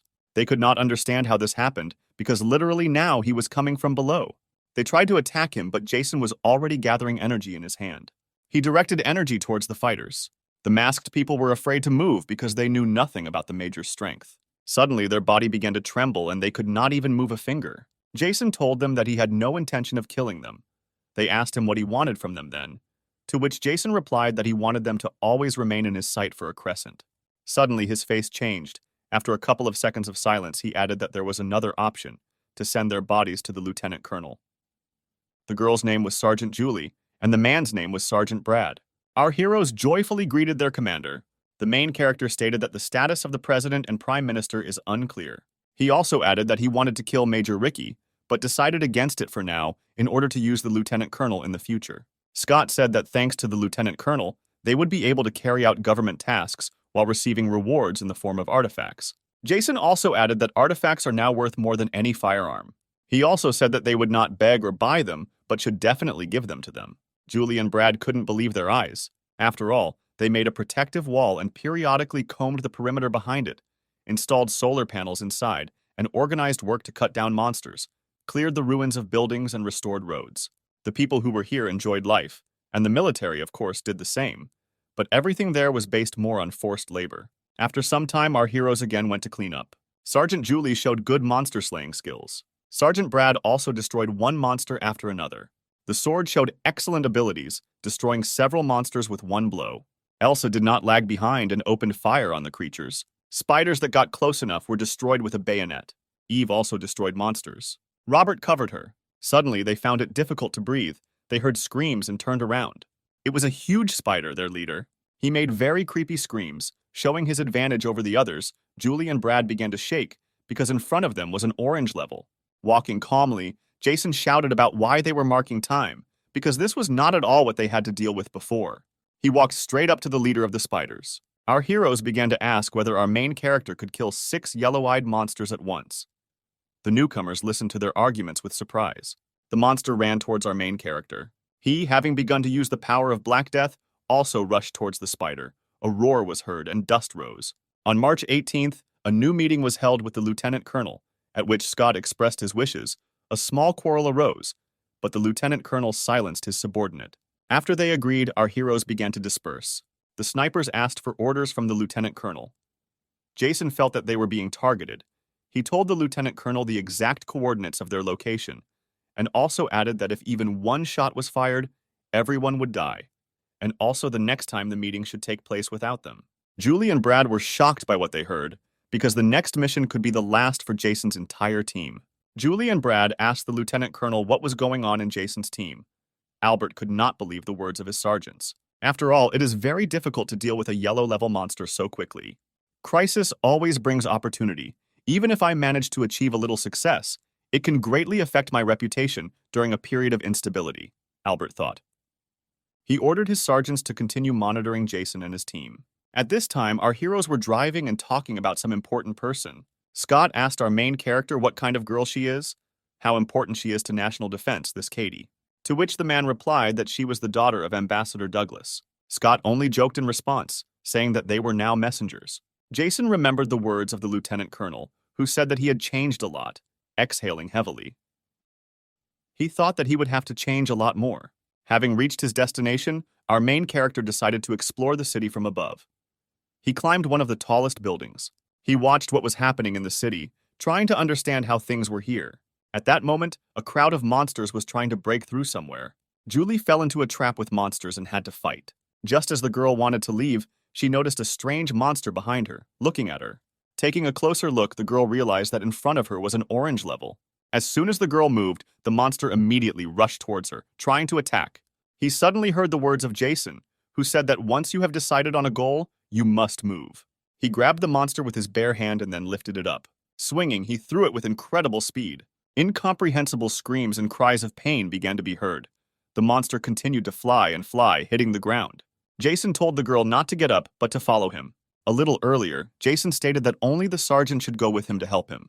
After some silence, he explained that the lieutenant colonel here only has 2 people he trusts, and these are the sergeants.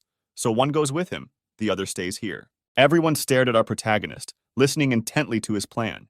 Having told the plan, everyone agreed with it. No one had the slightest doubt, because they believed in their commander. After Jason destroyed the orange level, the monsters fell silent. The girl and the man were watching a group of people who were screaming quite loudly. The girl did not understand why civilians, that is, women and even children, attacked the militants. Even women and children fought with the militants, who in turn did not allow them to cross. Civilians shouted that the combatants had no weapons, so victory would be theirs. Shots began to be heard, and the smell of gunpowder began to rise in the air. Julie stood up and expressed all her thoughts out loud. Was that on the one hand there are children? Are they really going to be used as suicide bombers? Our main character said that in most cases, children under 10 years of age are used for terrorist acts, because after 13, there is a high probability that they will begin to reason. He also added that he could only cope with 2 tanks, which surprised the girl. Our heroes rushed into battle, their speed far exceeding human speed. Julie immediately began to show her superiority over the other terrorists. He destroyed them one by one, without even thinking for a second. At that moment, a loud buzzing noise was heard behind them, as well as the sounds of caterpillars tearing up the asphalt. The civilians were stunned, and in response the soldiers stood up and laughed because they felt that victory was theirs. Julie still couldn't believe her words because how could there be tanks here? In front of the tanks was our main character, who walked straight towards them, without showing the slightest fear. Jason was talking about how he didn't have time for people like them, while the team in the tank was talking about how the man in front of them was crazy. Seeing an incomprehensible glow in his hand, they immediately attacked the man. Our hero also responded with a volley of his own attack. There was a loud explosion and dust rose into the air. A few seconds later, both tanks caught fire. Julie and the others were shocked by this turn of events, because no one could even guess that an ordinary person could resist 2 tanks. Jason immediately rushed to the attack, drawing his katana. Everyone was surprised by the man's speed.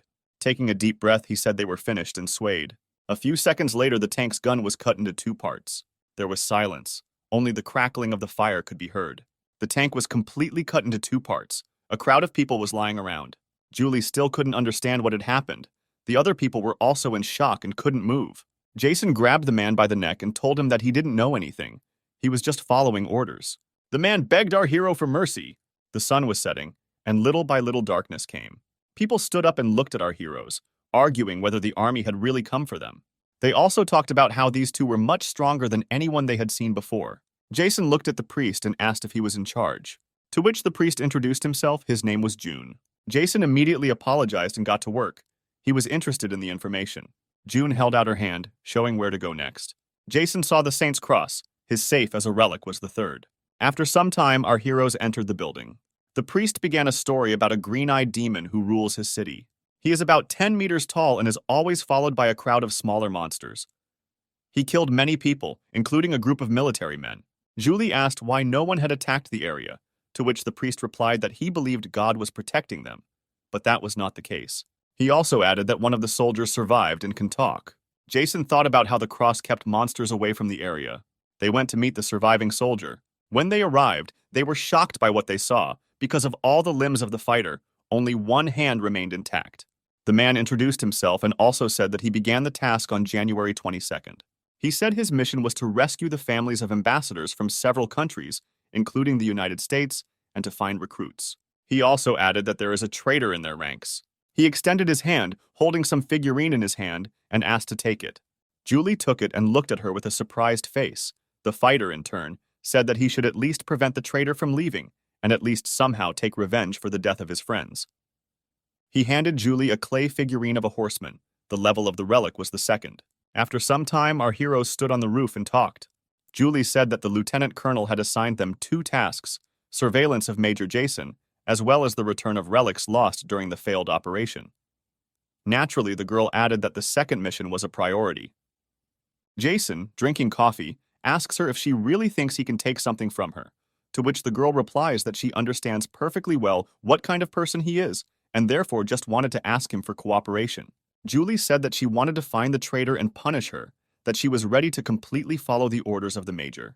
Jason told her that he heard her. The girl looked at our main character and smiled. Morning came and a fresh morning breeze was felt. Suddenly, screams began to be heard. The man stood up and shouted about how ordinary people could defeat a tank. He was so angry. He thought that if his army reached them, it would be the end for them. He remembered how he was told not to disappoint him. Cold sweat ran down his face and his body began to shake. The man thought that they needed the cross that the priest always carries with him. There was a roar. It was an explosion. The wall broke. The man screamed when he saw our main character. Jason stood up, raising his head, and said that the situation was familiar to him, why they were standing to open fire. People around started screaming and ran towards the hero, but he immediately used his power and lifted people into the air. And then with incredible force he threw them in different directions. There was silence. Only a slight wheezing from pain could be heard. Jason suggested starting a conversation. He immediately, in turn, stated that he did not know which person gave him the weapon.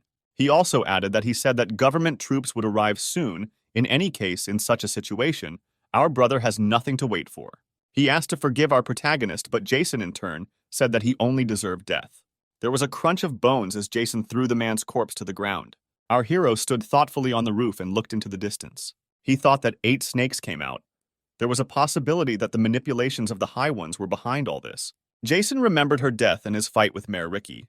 Behind him stood Sergeant Julie, watching him. The major felt her gaze. He called her. She immediately came down from the roof. He ordered her to be sent to headquarters and a general meeting to be announced. The screams of the horse and the clatter of hooves were heard. Jason was fighting with someone, throwing powerful blows. With each blow, the dirt rose higher and higher. In front of our main character stood a horse with a rider holding a spear in his hands. It was a figure, 2 fighters looking at each other, waiting to see who would attack first.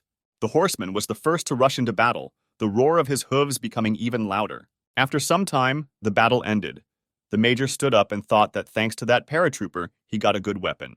Of all the relics, the national treasures are the clay figurine of a horseman and the golden crown, the whereabouts of which are unknown. So the possibility that it was returned cannot be ruled out, the man thought. The priest and his men were stunned. There was a loud stomp as a large army headed straight towards them. Elsa was in the lead, followed by our heroes. At that moment, our hero was already waiting for them, who looked at them, smiling slightly, because he was glad to see them all. Elsa immediately began to report on the arrival. 700 people arrived. 134 of them were hunters. The priest began to pray, saying that the Lord would really help them. Jason ordered them to gather in the conference room. Placing a map, he showed where the fourth level was. He said that there was their upper nest, in which there were about 5 dozen creatures, 6 hunters, and 10 soldiers. And as soon as the smoke cleared, they were supposed to destroy everyone who appeared. The monsters died one after another, emitting the same incomprehensible screams. Behind them stood larger monsters. Their level was much higher. These were 3 second-level monsters. Blade and Julie had to take care of them. Blade dealt colossal blows to the monster with a few swings of his new bat.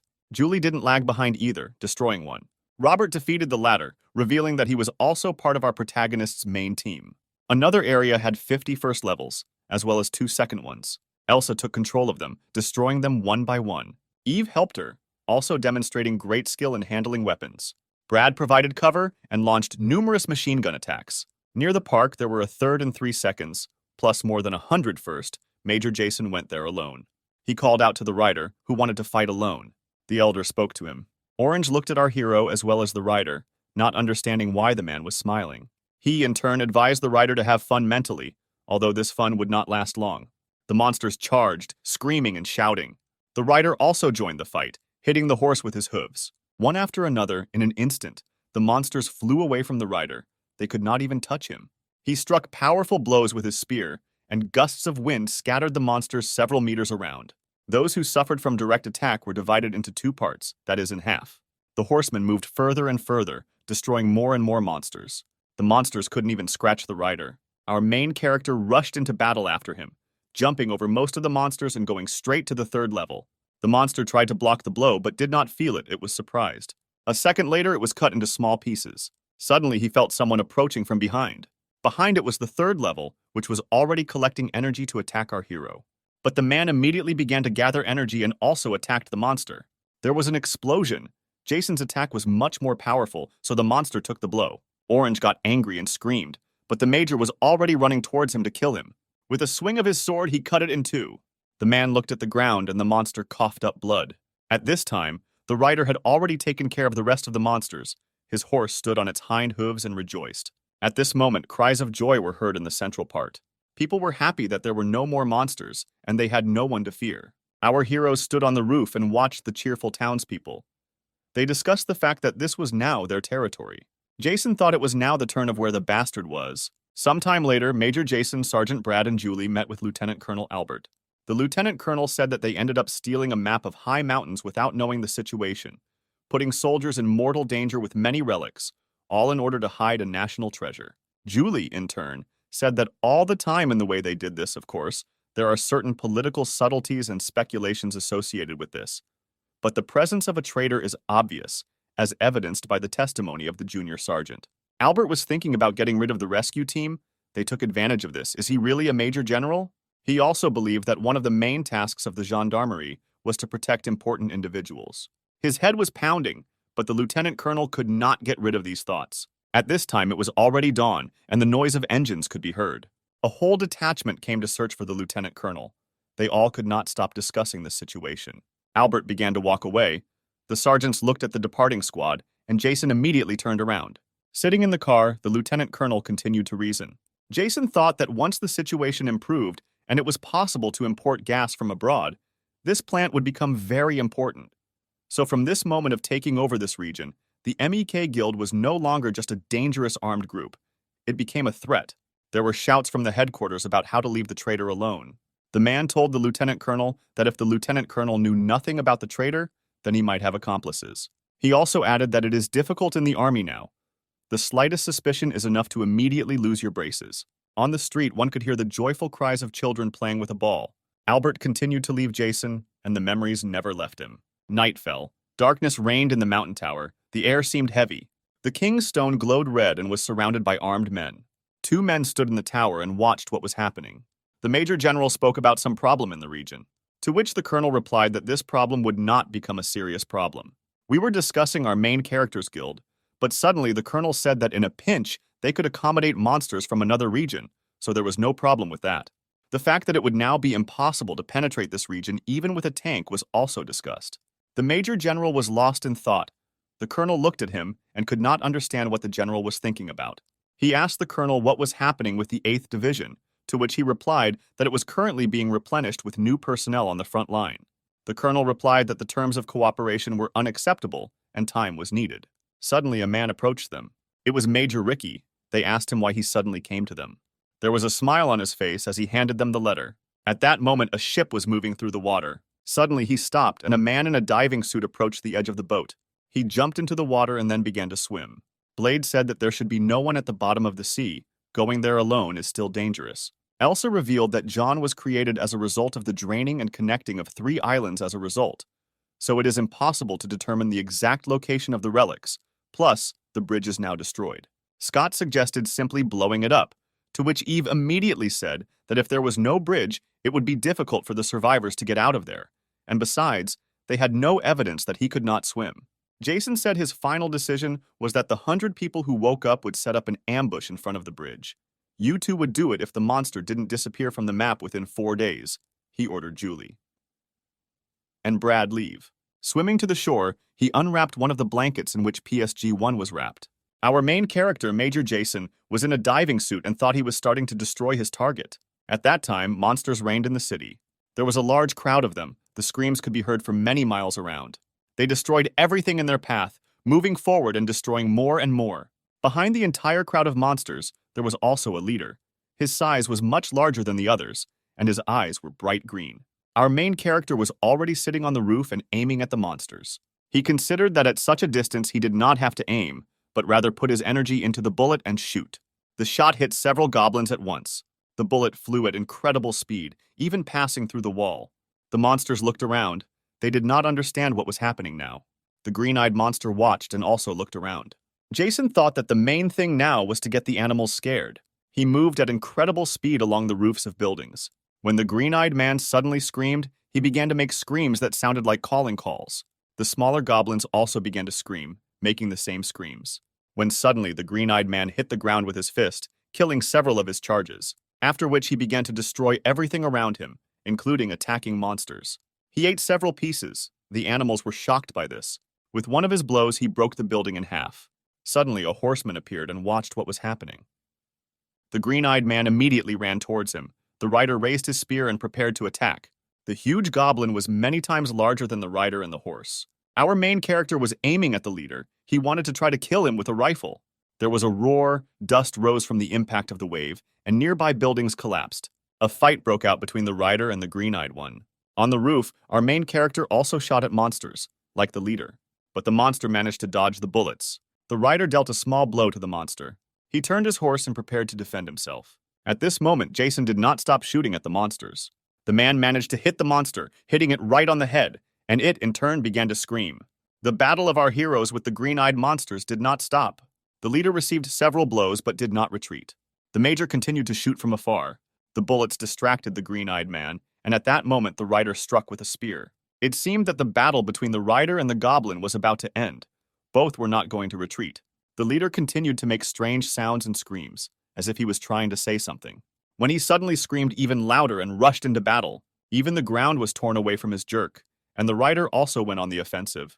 The monster jumped up, trying to land a colossal blow, but at that moment Jason was already right above him, with a katana in his hands. He was approaching the monster with incredible speed. Jason said that the monster couldn't get enough of the people and monsters in the area, and he even ate his brothers. What a creature. He plunged the katana straight into her head. There was a crash and the asphalt broke as the monster fell. At that moment, the screams of soldiers were heard on the bridge. They occupied the entire bridge and waited for the attack. Conversations could be heard between the fighters about what was happening now, because the monster had not disappeared yet. Julie was talking about whether everything would be okay. There were not only green ones, but also 50 orange ones, and over 100 red ones.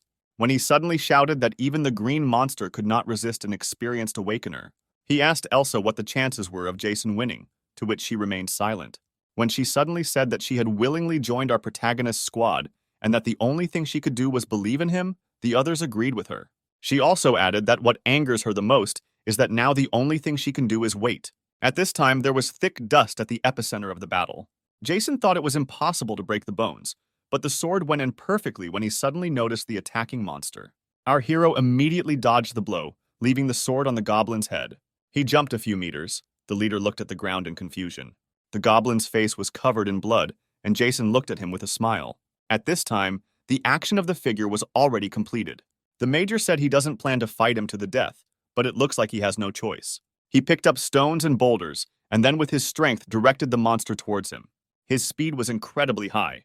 All attacks hit the target. The monster could only defend itself. He suddenly ran towards Jason and attacked him, but he managed to dodge. Our main character didn't even think about retreating, so he began to concentrate energy in his hand to attack.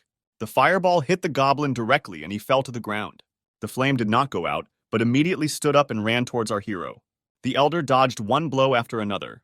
He also hits the monster with his stone hand. Once in the body, the monster writhed in pain, and then he fell to his knees, groaning in pain. Screaming for him to die, our hero kicked him.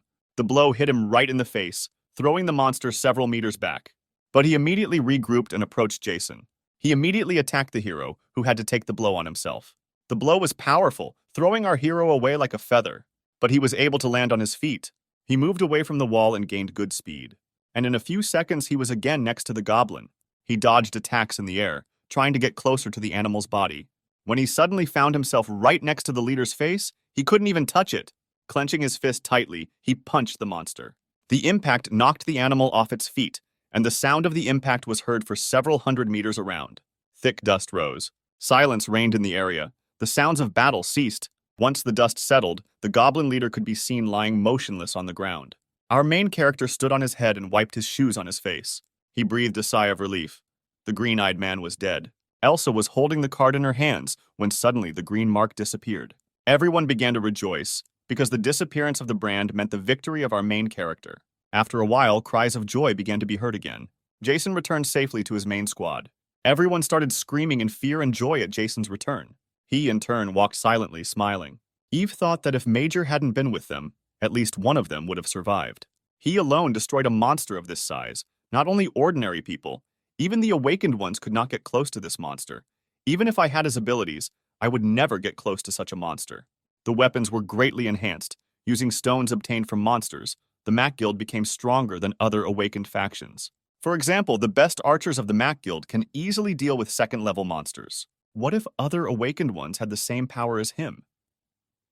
Maybe these people will destroy everything in their path and exterminate people worse than monsters. How many people regretted being born with such monsters? Eve reasoned. Jason said that he would take a few people with him and go to Han. Just like in Chan, the remaining people settled in the town hall for protection. He also added that with the help of the map, it will be possible to find out where the monsters are heading. But the situation in the region is not entirely clear. The two of you will have to monitor everything and report on movements in both areas. Eve also reasoned that every time he very quickly explained the essence of the mission and carried it out just as quickly, she had the feeling that she had already gone through all this more than once. He, of course, was stronger than the others, but he didn't want his classmates to leave him. He had the feeling that he was going to leave us. The girl continued to reason. Hona International Airport was calm at that time. Upon entering the airport, the golden thicket was already full. Luckily, there were only a few henchmen around. Jason began rattling off a list of tasks that were coming to his phone. The first was to prevent the assassination of a colonel, the assassination of one of the leaders, and the third was to prevent a plan to melt down a nuclear power plant. Blade said things should get better after waking up, but I think things are getting worse. She added that she did not know anyone from this list, why it was necessary to kill someone. Robert said that an important issue is the nuclear power plant. Our main character, who needs to somehow explain the destruction of the nuclear power plant. To which Brad began to say that an accident at a nuclear power plant is an accidental overheating, during which partial fragmentation of atoms occurs, leading to the melting of fuel elements and other parts of the editor. Blade said in a surprised voice that this was great because Robert was very knowledgeable.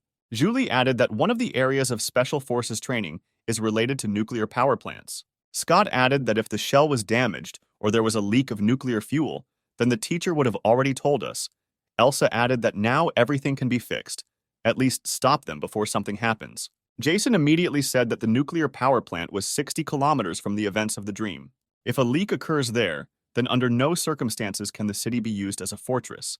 That is, at the time of my death in a dream, the nuclear power plant had not yet leaked, our hero reasoned. She quickly added that this could happen if someone deliberately tried to create a problem. Eve added that in her opinion, there is a high probability that the work of monsters is extremely large, but it cannot be ruled out that humans are involved. Jason immediately said that only a six-headed snake could come up with this. Robert said that in other words, this so-called snake was exiled by his master to another country, trying to take revenge. He decided to open Pandora's box in the form of a nuclear power plant. Scott asked with a scared look, "Is this really for attention?" Everyone was silent. Jason began to say that what bothered him most was the bombers that he saw before his death. Everyone asked in surprise what kind of bombers. Blade didn't understand. He asked them why everyone was so scared, to which Brad explained that only the United States had strategic bombers of this type. Jason thought that they should avoid all this, otherwise the Earth would end. Julie and Brad were shocked and scared at the same time, cold sweat running down their faces. When soldiers suddenly entered the room, Elsa asked them why they came without orders. The girl behind the fighters immediately apologized, saying that it was all her persistence. A girl stood in front of them. Her appearance was strange. Jason looked at her and thought that standing in front of him was someone who had woken up. Was it by chance that it was the same Kate? He looked at the major and asked if he was the commander of this detachment. At that moment, the hum of engines was heard on the bridge. Several military vehicles crossed the bridge at not particularly high speed. In one of them sat a lieutenant colonel who said that Jason decided everything too quickly. The capital army used its firepower and military elite to destroy the 10 monsters. In any case, getting here is very difficult. Currently, all forces are concentrated north of the river. Ultimately, the army and government had no choice but to reorganize, Albert reasoned. He also thought that it would never have occurred to him to call Major Jason. At the airport, Albert and Jason sat at the same table. There was pressure in the air. Our hero talked about finding Kate, but he is not going to tell the capital's defense army. Jason also asked the lieutenant colonel to arrange a meeting with Colonel June. Albert responded by telling him that if he were in his place, he would have done the same thing, after which he asked our protagonist what he was going to do next. To which he replied that he was going to Bue. Albert told him to remember that it was very dangerous there. No matter how many people were sent there, no one returned alive. But he immediately answered the lieutenant colonel not to worry. Now the most important thing is to meet with Colonel June. This must be done no later than July. The hero began his journey. He had Kate with him, whom he took with him to ensure her protection. Upon entering the region, distant sounds of creatures running could be heard. Approaching a little closer, many spider-like monsters appeared before our heroes. The cars began to rise into the air. It was the strength of our protagonist that lifted the cars. A few seconds later, hundreds of cars headed straight towards the crowd of monsters. They drove by without even getting out of the car. Kate was surprised, because she had never seen the strength of our main character before. Earlier, the girl asked our main character to accompany her to Bue. Everyone was surprised by his words, as they had previously talked about something similar. After some time, he added that for some time, he would not be able to reach the defensive post of the capital, where his father was located. Blade wondered aloud why Bo, but Scott suddenly shouted that he was going to take the large incense burner from the National Museum in Bue, to which Jason replied that this was exactly the case. The boy asked her if she was ready to go with him. There was a pistol and a knife on the table. The girl entered the fight. Jason watched her. Kate fired the pistol and released a full magazine. The red-eyed creatures died one after another. As soon as the cartridges for the pistol ran out, the girl began to swing her sword. All the monsters of the first level also died. Jason told him he had excellent training. After some time, he collected all the monsters' crystals, after which he handed them to the girl and told her to eat them. They continued on their way. The girl looked thoughtfully at our hero. He thought about what kind of person Major Jason was. He, in turn, did not understand why she was looking at him so intently. When suddenly Jason stopped abruptly. When she left, she began to look into the distance. The girl asked the man what happened, to which he replied that the man died 4 kilometers away. At this time, people were rampaging 4 kilometers away. One chased the other. The man ran away from his pursuer in fear, when suddenly a spear pierced his back. He was lying on the ground. They said that they were tired of just killing people. Brandishing a spear, the attacker ordered the lying man to die quickly. They began to prepare to leave. Suddenly, behind her, she noticed a man watching them. The surprised man was asked who he was. A few seconds later, all the attackers were already lying on the ground. After examining one of the attackers, he noticed a black stone sword. He thought that not a single fighter had returned from Buje. Why? When Kate suddenly started screaming, the older man looked at her in surprise. As he got closer, he saw that the man was still alive. He was talking about how they saved his daughter and wife to kill the monsters. When suddenly his hand fell, Jason closed his eyes. The girl asked the man why people fight among themselves and not with monsters, to which he replied that people began to kill each other from the end of the world. She asked if this happened in their country. Turning around, he said that he was the same as these attackers. The girl remained silent. At that moment, an incomprehensible atmosphere reigned in Booyah. People were screaming in a large football stadium. People with machine guns were arguing that people from other units were now inactive and why only they should suffer. Our main character was already looking at them. It seemed to him that the scale of these places was much larger than he had imagined. Returning to Katya, there were people in front of him, whom he asked why they were following them. To which they began to say that they considered Jason good because he got rid of those bad people. To which Jason replied that he did not come here to save them, but so that nothing would interfere with him. He would take care of them. Everyone was surprised. They started talking about how it was originally a cult led by a woman. They were forced to join it. They kept the lower-level women locked up and abused them, and the men were forced to work themselves to death using a large incense burner. In the hands of a leader, divine beasts could summon it. Having told everything, they immediately began to beg Jason to save them and the others. Jason thought time was running out, and he needed to quickly come up with a plan of action. In some camp near Butte, in the mountains, screams began to be heard. The man ran and shouted something. A girl appeared in front of him, holding some kind of weapon in her hands. The girl immediately began to wonder what had happened, and also added that if it had not been something serious, she would have ended it immediately. But they began to talk about how an uprising had suddenly broken out in Buya, and several groups had already been destroyed. He also added that he heard that their leader was a woman with golden hair. After some time, the sounds of explosions began to be heard. The soldiers opened fire. The buildings exploded and caught fire. After the shelling, everyone immediately rushed to attack. The woman shouted that no one would be released and also ordered everyone to be killed. The man next to her said that he was not the one who thought that the unbelievers would resist, so they could only limit themselves to a large number of their people. But the woman replied that at such times it was necessary to attack safely.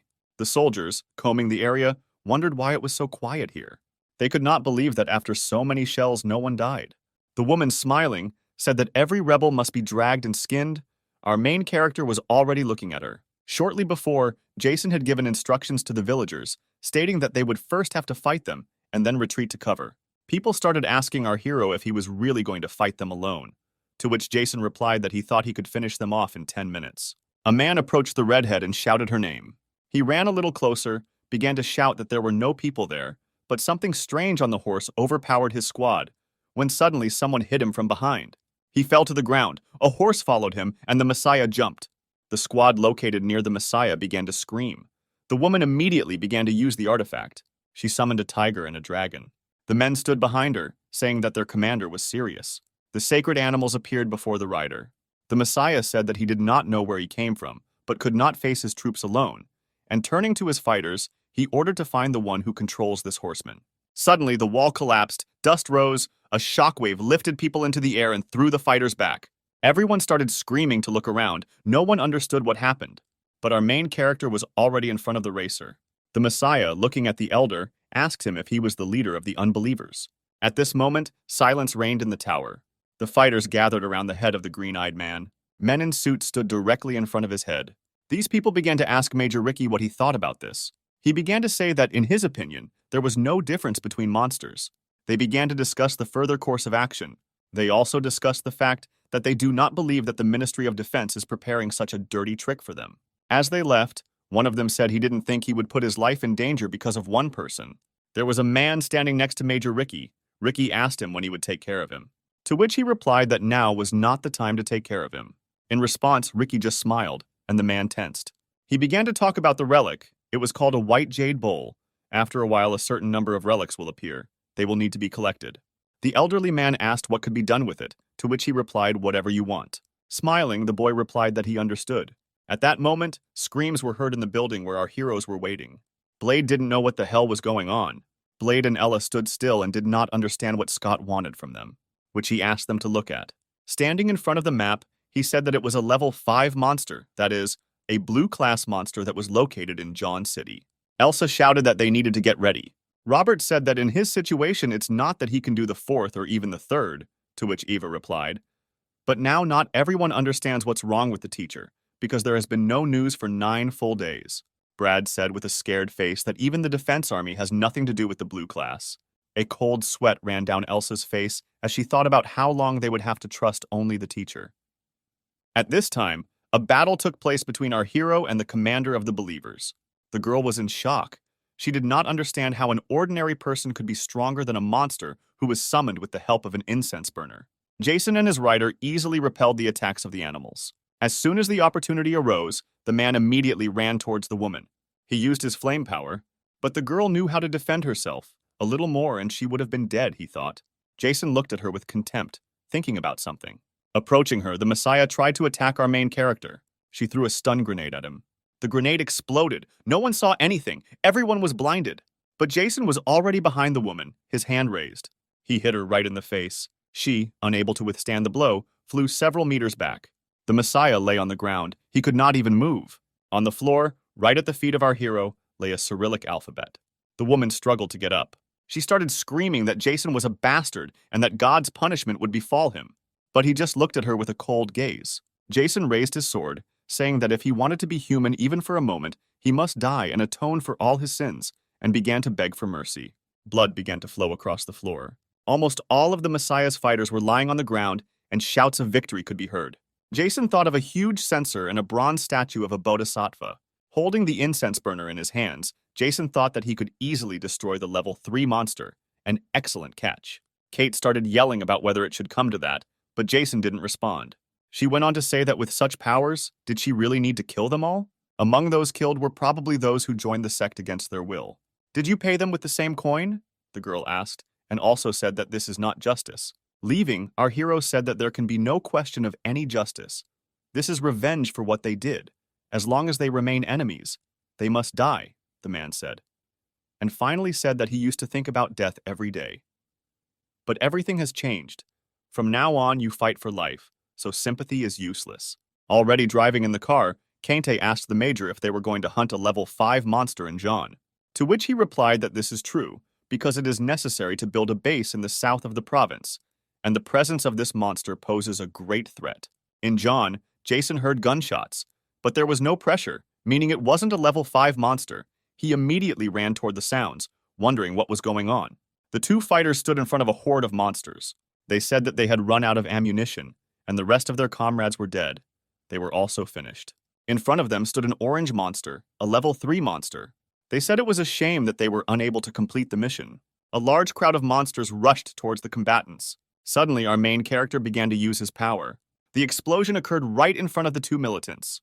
The orange monster did not understand what was happening, but our main character was already approaching him. The soldiers saw little of the blast wave, but they wondered what was happening. Suddenly, the orange attacked our main character. A second later, Jason was standing behind the monster, holding his katana under him. The monster began to scream in pain, and a second later his body was cut in half. A small impact crater appeared around the monster. Kate and the soldiers looked at Major Jason in surprise. The fighters stated that Scott sent them to deliver a letter. The letter contained Scott's reasoning, in which he came to the conclusion that someone specially brought the blue-eyed man to the city. Jason immediately thought of a 6-headed snake, and the fighters too. Talked about how everyone was preparing to fight the monster. Jason thought that someone had summoned the monster. The power of the artifacts was involved. These two fighters, along with the others, left 4 days ago. But the day before yesterday, the monster overtook Chan. There is a high probability that now the city has turned into hell. If the military had originally wanted to destroy the Mac Guild, then not only would they have been allowed to cross the bridge, but the bridge was completely destroyed. No, it's not time yet, no matter what Jason thought. Everyone was in a hurry somewhere. She got into the boat. The boy stood with his head down, thinking that everything was not going as they had planned. The fighter reported that the bridge was destroyed. Everyone lowered their heads. At this moment, our heroes were heatedly discussing something when Scott suddenly shouted that this was a 6th-level monster, which was a dangerous criminal even for its owner. Elsa said in a calm voice that they do have a choice. They don't know where the monster came from or where it is going. They can't guarantee the safety of all citizens, so they must be prepared for war. Everyone was shocked. He also added that they need to gather all those who have awakened and are capable of fighting. Their goal is not victory, but resistance for as long as possible. Blade said she now understands why the commander entrusted her with command. She said that she would join them because medical personnel were needed during the battle. Scott said they can only hope the letter reaches the teacher. A few days later, the heroes began to fight the creature. Julie and Brad were lying on the floor, unconscious. Eva's condition was deplorable. She also lay unconscious. Robert sat leaning against the wall. He couldn't even move. The monster stood on top of a destroyed building, spreading its wings. Elsa and Blade's appearance was also deplorable. They stood with all their might. Suddenly, there was a roar. The monster attacked. She stood behind the wall, watching everything. The monster began to attack our heroes. They, in turn, prepared to take the blow. Blade raised his bat with all his strength. Elsa raised her machine gun. Their bodies were on the edge. There was a tank near the battlefield, as well as special military equipment, which was destroyed. There were an incredible number of fighters there. The monster stood in front of our heroes. The man watched the battlefield. Watching from afar, he said that he could not even imagine that they would last this long. He thought it would be interesting to see Jason's face when he returned. He suddenly started laughing. The monster began to scream, as if saying that the games were over, and now would be his last attack. Blade rushed into battle first, Elsa screaming at him to stop. The boy remembered the words of the major, who told him that he needed to fight as a team. The older man said that if Elsa and Blade worked together, they could defeat a level 3 monster, but that was no longer the case, so Jason at that point told them to retreat if the monster was a much higher level. Blade thought he was tired of retreating. Robert looked at Eve and talked about how he could believe he was fighting such a monster. She ran up to him, holding something in her hands, and told Robert to eat her quickly. He said that those who can move must be raised first, and why they have no choice but to retreat. Elsa shot at the standing monster. The girl managed to move and deliver direct blows. The monster began to scream even louder. He became angry. At this moment, Blade was already attacking him. Elsa thought the rifle was useless, and Blade thought his strength was now stronger than a cannonball. He delivered a direct blow directly to the creature's head. There was a crash and dust rose. Robert and Ella turned around because the sound of the impact was very loud. Blade stood over the monster's head and smiled. When Elsa suddenly shouted at him to leave quickly, he ran towards him. The monster quickly stood up and threw our hero behind his head. The girl received a direct hit. Our heroes scattered several meters in different directions. She called their names. Robert was scared. The girl immediately stood up. When suddenly there was an explosion, the girl turned around. Everyone was scared by the explosion. But as soon as the girl turned around, she saw a man standing right in front of her. Blade stood up with all his strength and said that he was not that easy to kill. Our main character stood in front of Elsa. Blade and Elsa were surprised. They didn't expect it to happen so quickly. The others were also stunned. The major immediately ordered the wounded to be taken and left. Everything else left in his hands, after which he praised them for holding out so long. Looking at the monster, he shouted to them not to stay there, but to leave as quickly as possible. After which he immediately rushed into battle. Elsa shouted that Jason could not resist this monster alone. When suddenly the sound of hooves began to be heard, it was the horsemen. And the animals, like the rider, appeared behind them at incredible speed. They couldn't understand what it was or where it came from. When suddenly Kate shouted that this was the relic she told them about before leaving. Kate, using the power of animals, remembered the words of the master. He gave her the relic. The girl thought that she didn't have as much energy as him, so he gave her the relic. The horseman was the first to enter the battle, striking with his spear. The rest of the animals began to throw the monster to the ground, and our main character was already in the air above him.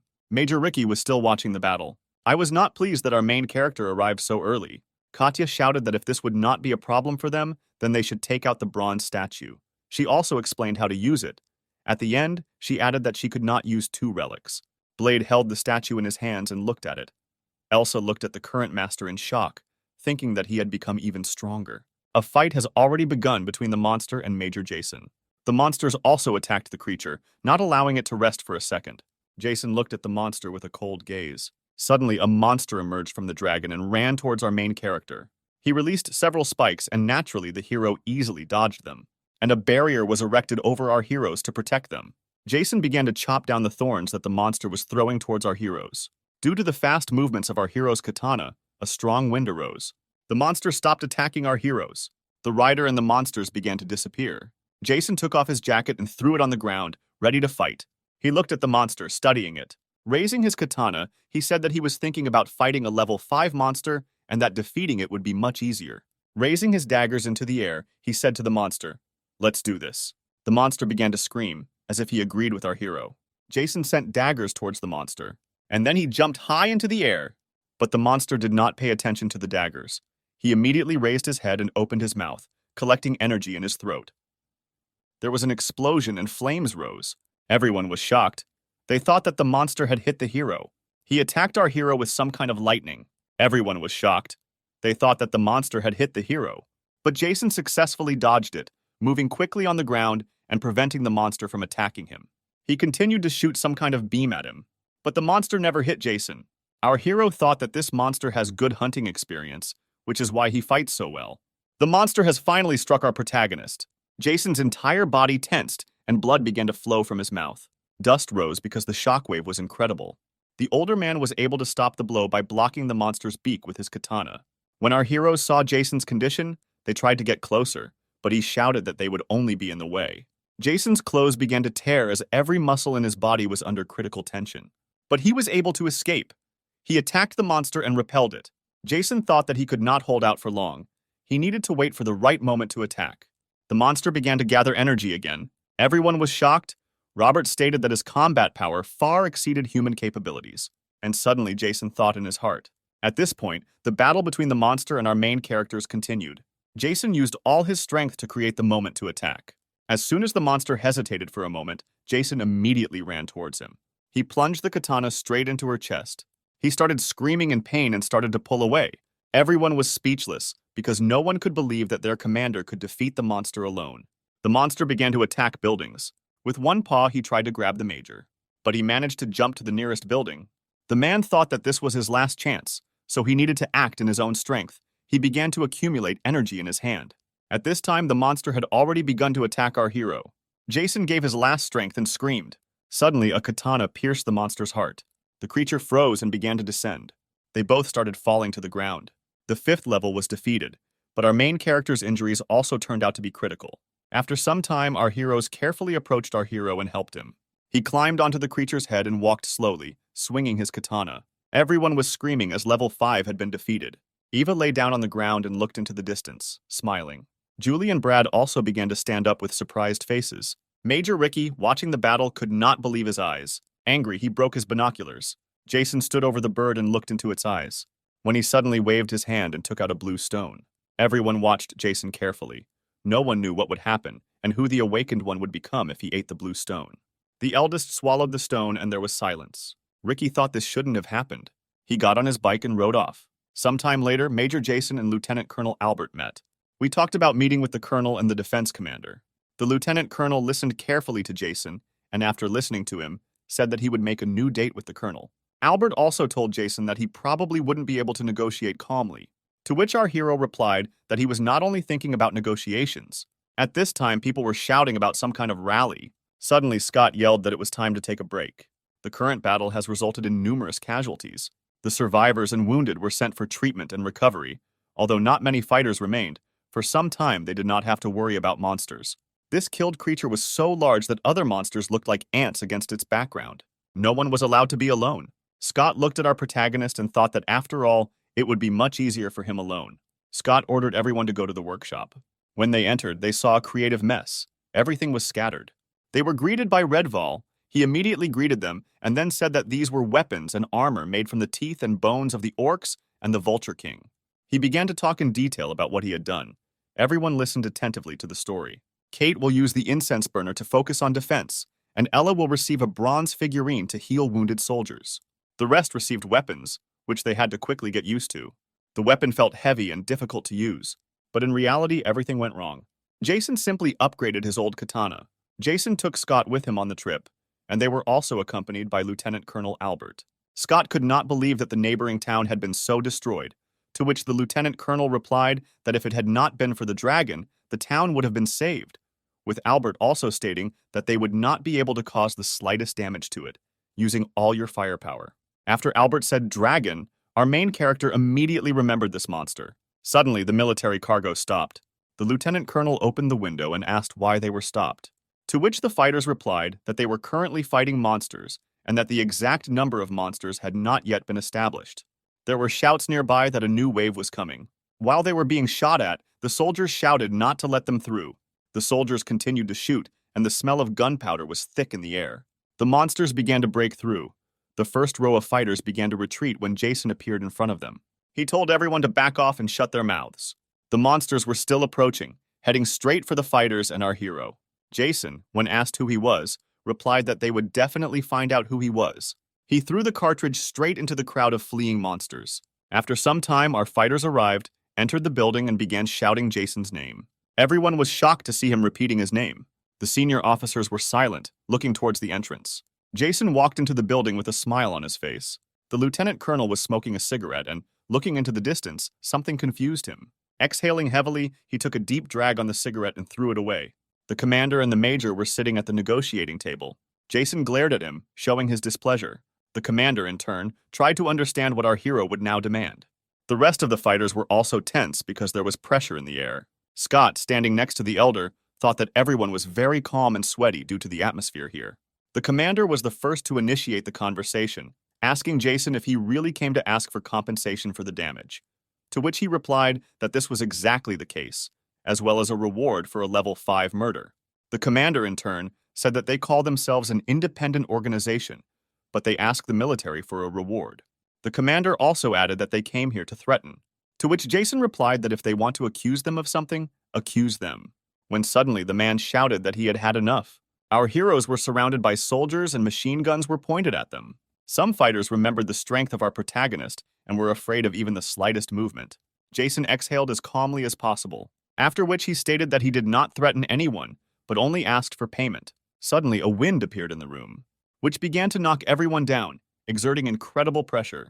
Jason released a small portion of his powers. All the fighters were trembling and did not understand what was happening. Jason asked them if they really wanted blood to be spilled. Everyone began to tremble even more as a stern aura emanated from our hero. Suddenly, the general announced that his proposal had been accepted. The colonel tried to dissuade the general, but he closed his mouth. Additionally, after some time, the general added that he had one condition. They must take care of a green rank monster that was heading to the mountainous area, which Jason agreed to, but also added that they must give him the 4 relics.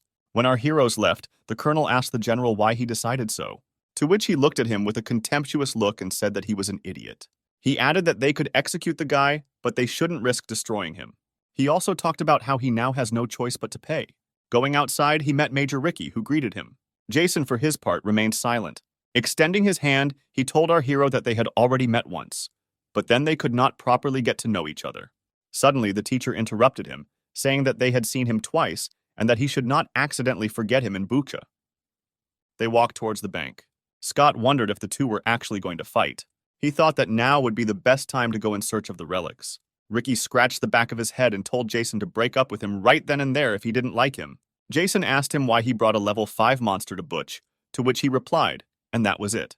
He began to talk about a relic called a white jade bowl. He said that this bowl, after introducing mana into the relic, a drink is formed in it. When you drink it, an aura is created around you that attracts monsters. To which Jason replied that now he was starting to understand. On the way home, Scott told Jason about the relics he had captured. They began to talk about a 6-headed snake. Jason also said that he would cooperate with anyone in any case, only his guild would benefit. After a while, Jason said in a rough voice that he would deal with a level 4 monster. When they reached their destination, they saw many corpses of dead monsters. After walking a little more, he noticed a creature in the distance with 3 glowing green eyes. A 3-headed creature appeared in front of him. He immediately rushed to the attack, intending to kill our hero. He prepared to take the blow. The monster's screams were a terrifying level 5 scream. There was a noise that spread for several kilometers around. Lieutenant Colonel Albert was in charge of all this. The combatants were also close, and there was tension in the air. One of the fighters holding a camera said that he expected a lot from the blue-level monster, but not that the fight would be one-sided. Suddenly, the lieutenant colonel gave the order that it was all over. They were returning. Our main character stood up and looked at the monster lying on the ground. His entire body was mutilated and also torn into several parts. Jason took the green crystal from the animal's body and ate it. Several other men also watched the fight. They were stunned by the strength of our main character and could not believe what they saw. 2 militants noted that they were afraid to give him the letter because it seemed to them that he would also kill them, like a monster. A quarrel ensued between them. A man stood behind them. Feeling that someone was behind them, they immediately grabbed their weapons and turned around, aiming at the man. This man turned out to be our main character, Major Jason. He praised the fighters for their excellent response and also suggested that the general had sent them. The letter was handed to him, and he began to read it carefully. Having finished reading, he crumpled up the letter. 2 soldiers asked the hero if there would be an answer to the general, because he ordered to return to him. To which Jason said in a cold voice that he should be told that if he wants to die, he should go with him. The fighters were surprised. At that moment, a noise was heard in my head. The table was broken, and the people nearby frowned. The person who broke the table was saying that this bastard is actually trying to gain autonomy to absorb the entire Zhong Zone. 2 fighters announced in trembling voices that the flag of the Mac Guild had been raised on John. The 2 men made sullen faces. At this moment, our heroes gathered at the city hall. Scott outlined the area with a red pen. He was saying that since they had secured the natural gas and oil base, they no longer had to worry about energy. He also believed that the remaining religious fanatics would be exterminated in the near future. Scott suddenly noticed that the bowl was full of liquid. There was silence.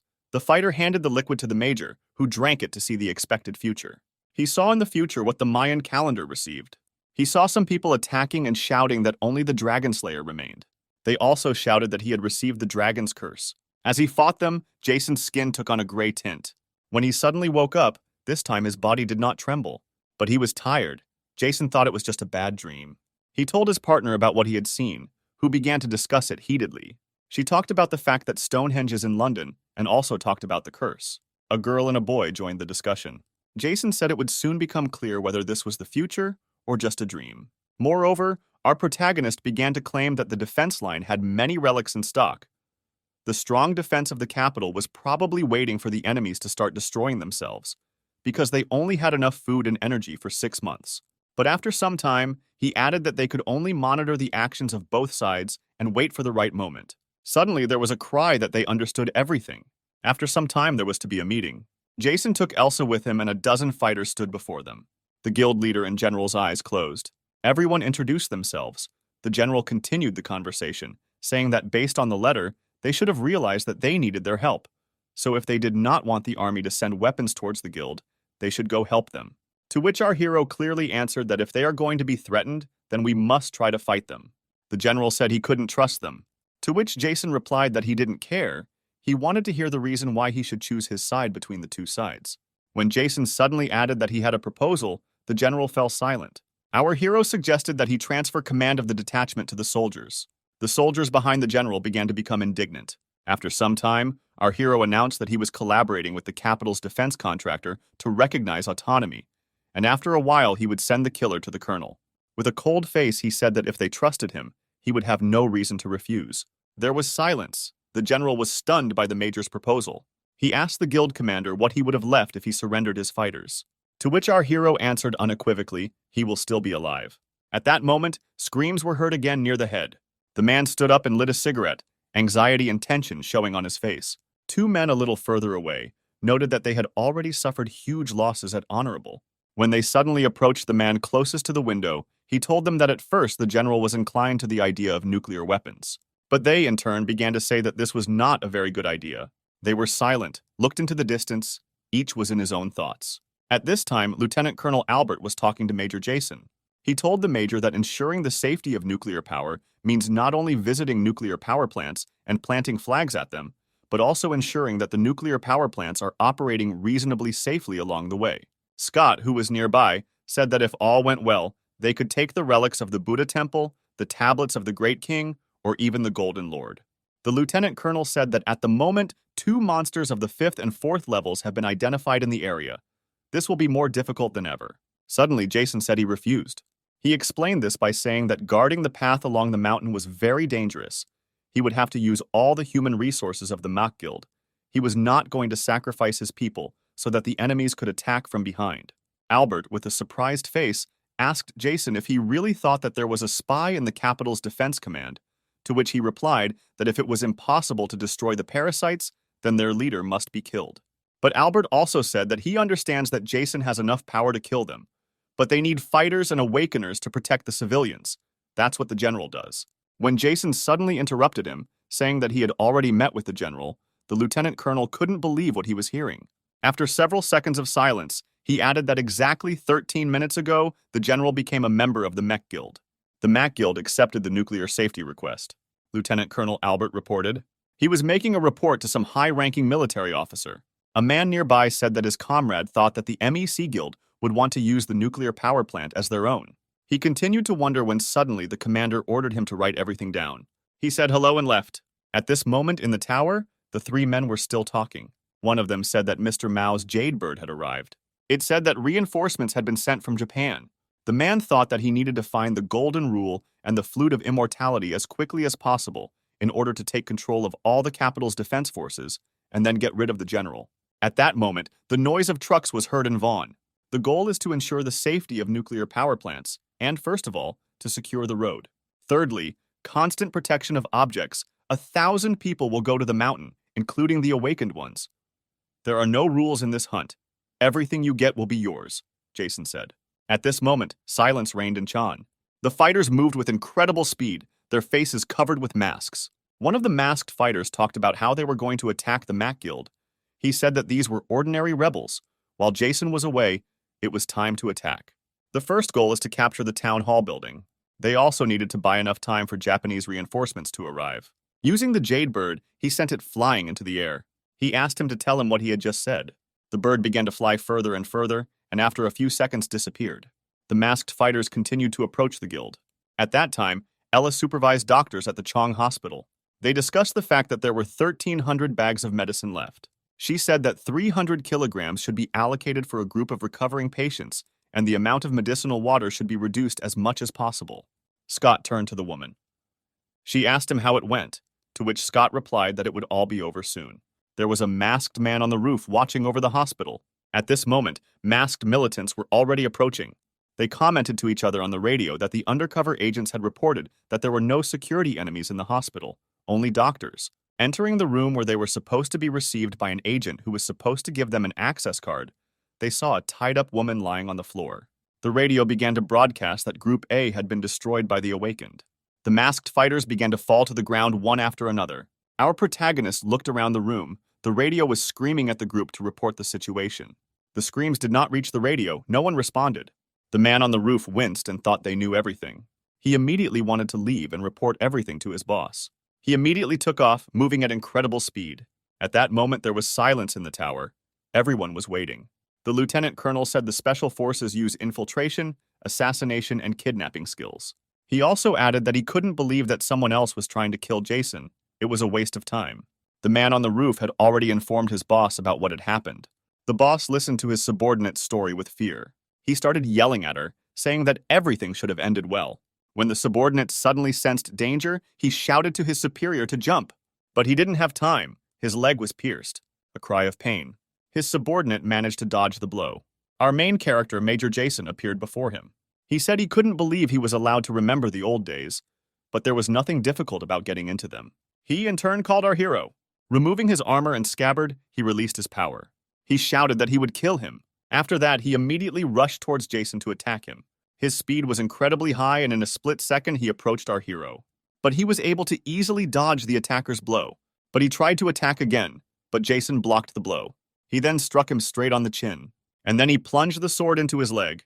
A second later, the attacker was already lying on the ground. Our hero's hand hardened. His gaze was frightening, telling him to think carefully. There were shouts and screams.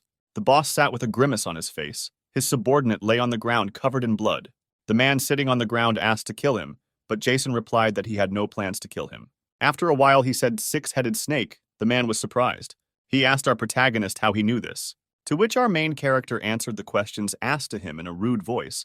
The first question was why they made a deal with someone else if they had an agreement with him, to which he replied that they sent monstrous stones that they managed to obtain during the hunt. In exchange for relics and information, he was tasked with finding the real artifact. He spoke of the flute of immortality and the golden ruler. Jason thought about it. He thought about the actions of the six-headed snake, as well as the artifacts, when suddenly some hands took the boss by the shoulders. He got very scared, screamed. Jason turned around. A grenade was flying towards him at high speed. Our protagonist managed to react by raising a barrier to protect himself from the explosion. Masked fighters appeared and threw shurikens at our hero. But Jason immediately began to use his power. The masked fighters began to fall to the ground one after another. When they suddenly began to retreat, it seemed that they were simply distracting our hero's attention. Jason noticed this and immediately turned around.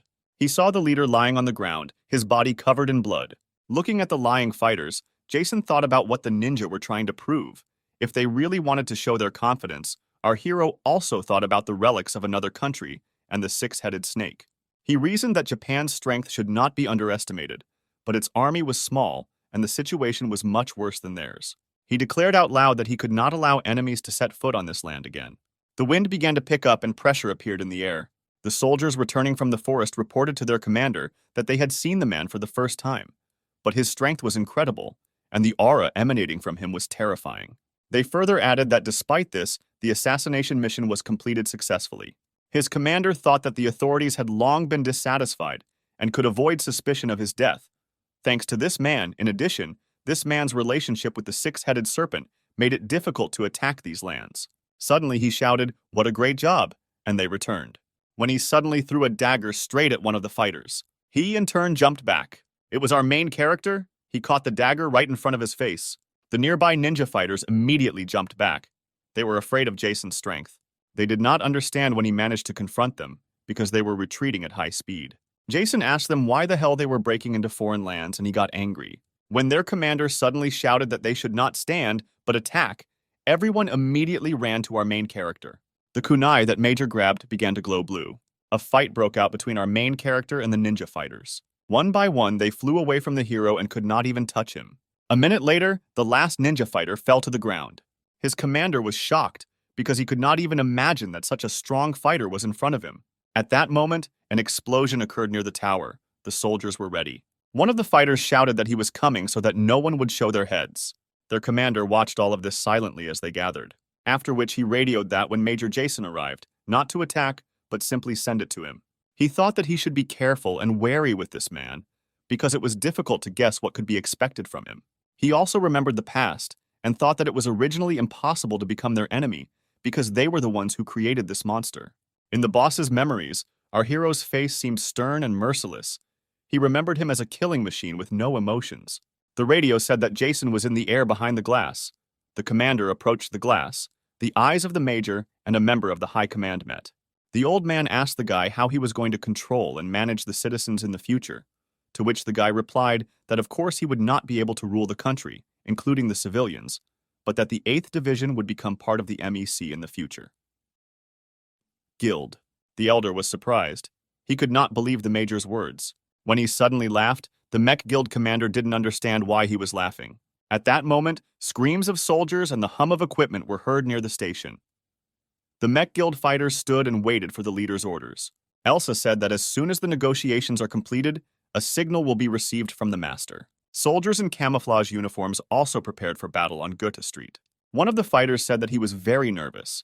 They had planned this event many times, but had still not been able to implement it. A loud sound of engines began to be heard. It was the sound of tank engines. It was a clear day in Tokyo at that time. In Edo province, screams were heard from the castle. There were flames burning inside the castle, expanding and expanding with each passing second. There were 4 men dressed in old samurai costumes. When he suddenly shouted that Mr. Musashi had arrived, everyone knelt down. The girl stood up and looked straight into Musashi's face. The man asked him where the militants were, because they were supposed to return, but had not returned yet. One of the fighters said that the boss is very strong and that he must return. Smiling and looking around, he said it was time to go. The tower stood in the dark, glowing red. Fighters continued to come and go, the team getting larger and larger every few minutes. Along with the roar of engines, people's screams began to be heard. They were scared. They didn't understand what was happening, why there were so many soldiers here, whether there really were monsters nearby, they thought. The child began to cry. One of the men began to shout at the woman to shut up the child. The soldiers riding inside the truck were subject to reprisals. The military knew that in the worst case there would be many casualties. The men in white shirts walked around in handcuffs and were arrested for attempted sedition. In front of them stood Lieutenant Colonel Albert, who held his head high, showing his superiority. The man with glasses, seeing the lieutenant colonel, called him a traitor. But Albert was not surprised. He replied that he was a traitor because he sold the country for his own good. After that, he shouted to the militants to take him away, and also authorized the use of force if they tried to throw something. At that moment, near the station, Blade shouted, calling for the master. Jason returned to his comrades after negotiations. They surrounded him, starting to find out what was happening there. After some time, the lieutenant colonel was already on the roof and smoking thoughtfully, followed by 2 sergeants who were looking after Jason. He thought that the chief and major were killed, and the remaining colonels and subordinates would be punished.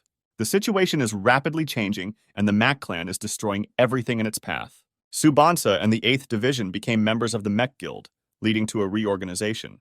Roads were cleared to facilitate the transport of food and ammunition. The Awakened destroyed monsters in the surrounding area and suppressed individual groups. The main ones hunted monsters of the 3rd level and above. However, only a few days have passed, the changes are just beginning.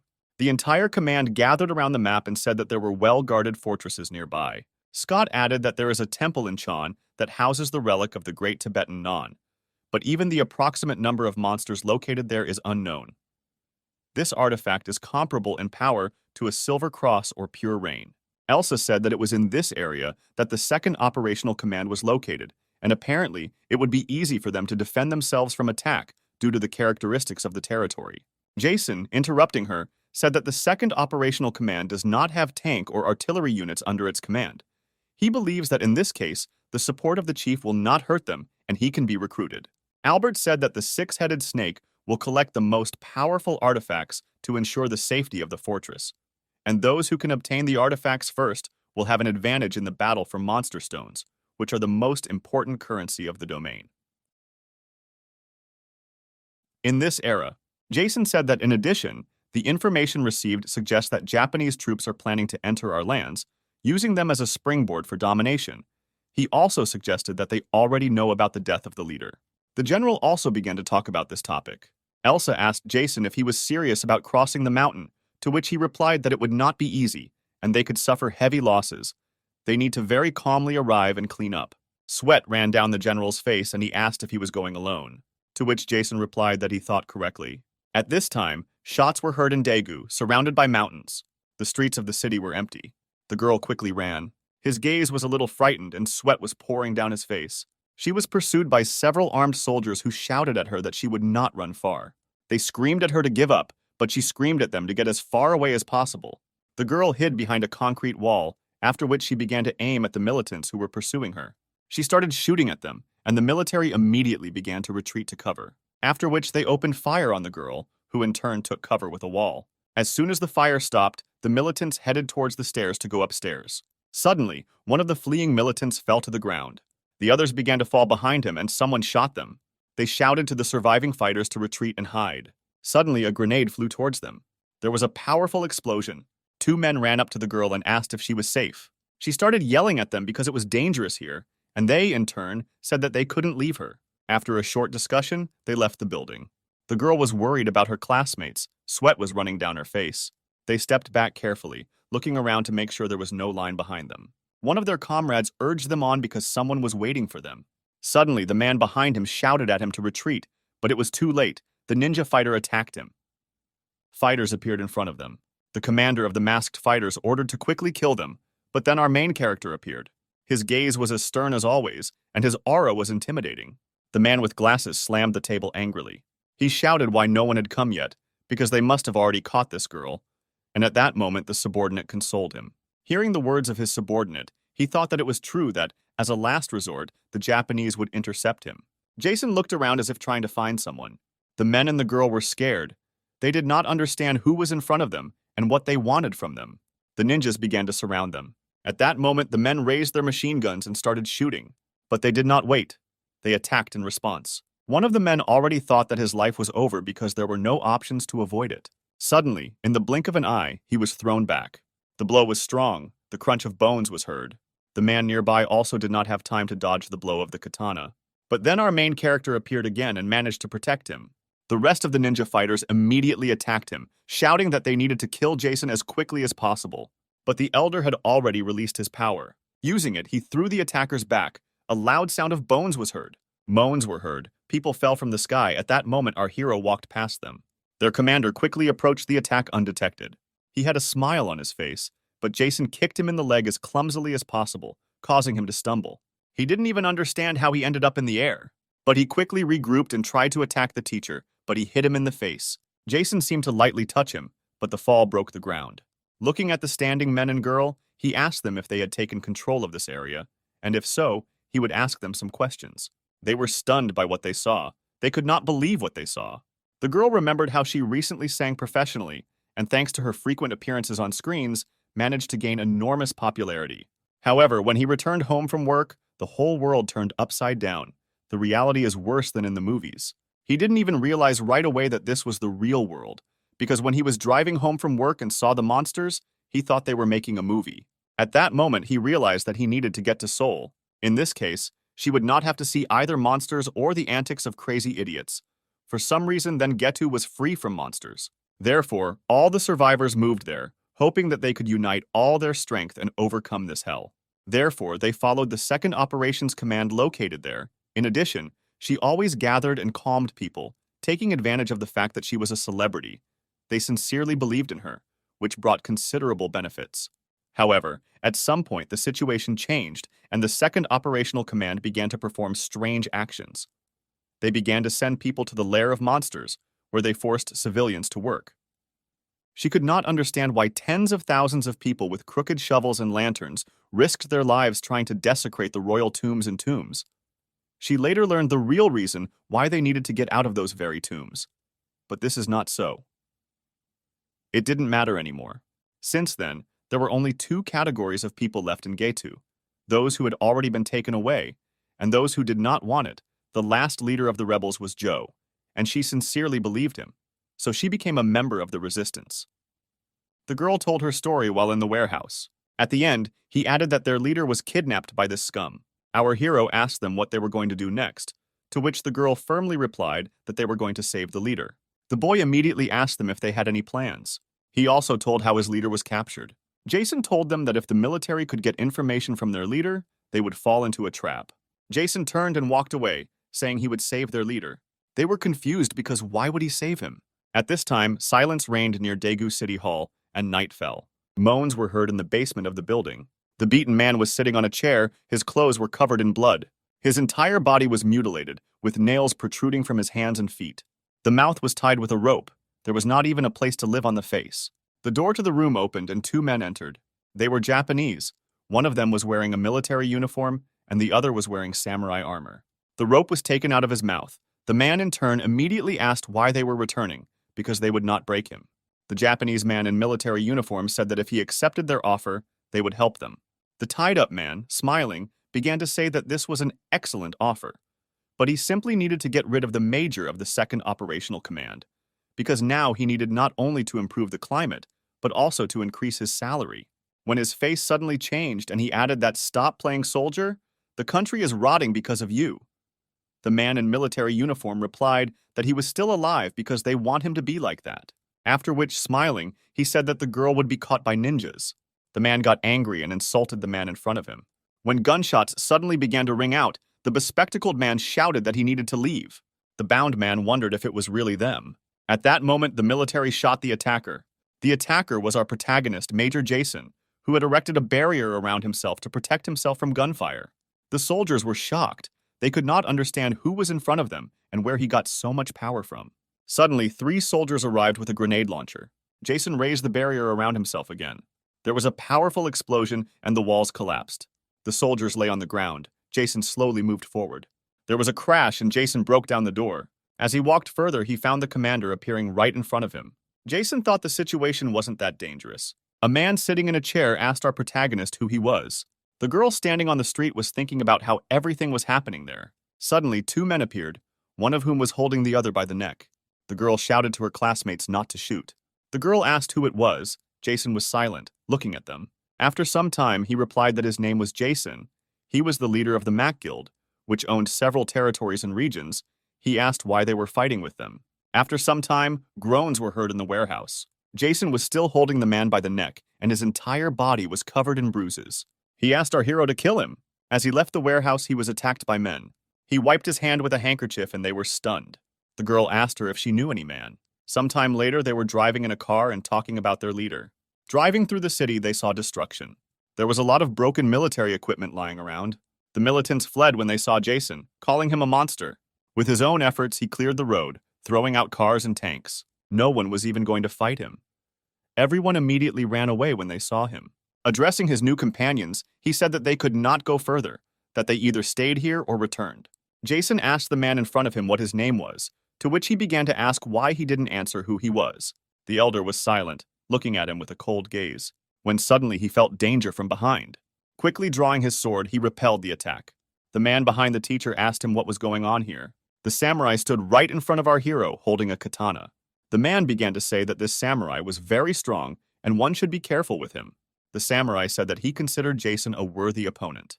He thought that his abilities weren't that strong, but he couldn't judge him on that basis alone. Someone like him might have the ability to improve his abilities. The samurai shouted that his name was Kojima. No matter what he did, the sword would be with him all his life. Jason, in turn, did not respond.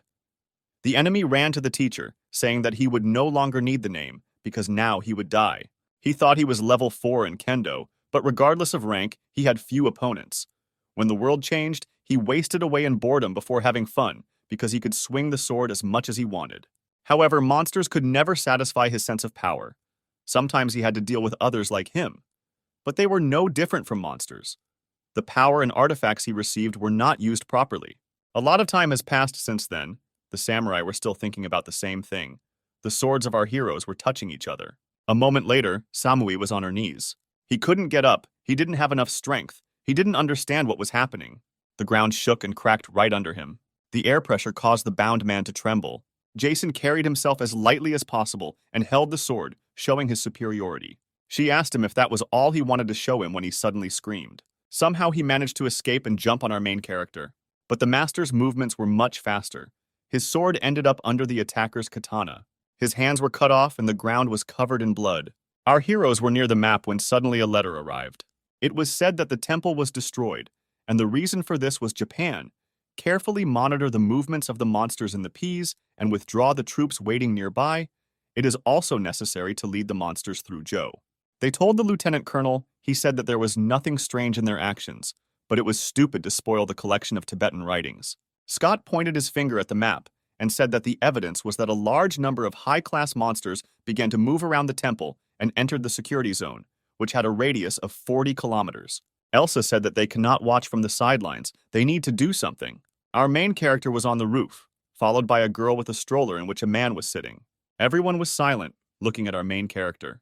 The man sitting in the chair thought that this man was able to destroy the mayor's office of Getu City. But this does not mean that the second operational command was destroyed. The mayor's office was one of many headquarters. He must do it somehow. Make a deal with him. He suddenly said that he was a little rude at the first meeting, asked our hero for forgiveness, and also thanked him for the medicine he gave him. And suddenly Jason spoke and asked him if he knew the temple scriptures. The man shouted that it was impossible to destroy the manuscripts. The teacher said that it was his mistake. The information he received after interrogation indicated that Japan had known about the existence of these relics for a long time. He believes that they realized that they could not be transported, so they were simply destroyed. The man was shocked by the words of our hero. He lowered his head and felt sad. Jason said that this is not such a problem. They are now among the 5th-level monsters. Very soon they will arrive in these lands, to which the man was even more stunned, because they had already finished. He talked about how more than 6,000 people and 400 awakened people died at the hands of the green level. He started taking out the catheter, saying that something had to be done because everyone was going to die. Jason approached him and told him that they had a lot to do in the future, so he needed to take care of his health first. He then added that he shouldn't worry because he would take care of this monster. At this moment, silence reigned at the airbase. A man in the building shouted that City Hall could not be destroyed. I thought that they had recently lost contact with the Major General of the Capital Defense Forces after he said that he wanted to come to them to seek refuge. Suddenly, a bullet pierced the glass, breaking it. It flew straight at the airbase commander's head and pierced him. His blow was so powerful that it broke the wall. The general fell. All the soldiers began to shout about what was happening. Looking out the window, they saw a man standing with a stroller. Their former comrade and current commander of the uprising was in the carriage. They recognized him. They started shouting for him to quickly come down and grab him, when suddenly one of the militants shouted that this was the same man who was in the city hall. Everyone came out and stood in front of our main character. One of the fighters came out, introducing himself as a colonel, and asked what they needed, to which the man in the carriage replied that he knew that most of the relics brought from the tombs were here. He told them to bring him the king's divine bell, to which he shouted that he really thought they would just give it to him. Suddenly, the screams of the monster were heard. They were terrifying. The militants immediately began taking aim, shouting that everyone should line up and no one should run. The man with the stroller asked them if they remembered the green-eyed monster. If so, then now a monster much worse than him would come. He started shouting that he was not going to negotiate and that they would quickly drag the relic away. There was silence. Everyone was left in bewilderment. At that moment, screams of people were heard near the city. A huge crowd of monsters destroyed everything in their path. A huge monster was following them. His eyes were blue and the air seemed to make him shiver. Suddenly, the monsters began to hear some kind of call. It began to call them. At this moment, our protagonist rang the bell. Its power was that all the dark forces had dissipated and the monsters had weakened. Jason remembered talking about how the city was attacked by a green-eyed monster. He also thought that he should be as careful as possible because they were different from those he had fought before. The monsters did not understand what was happening. They began to tremble. Some fell.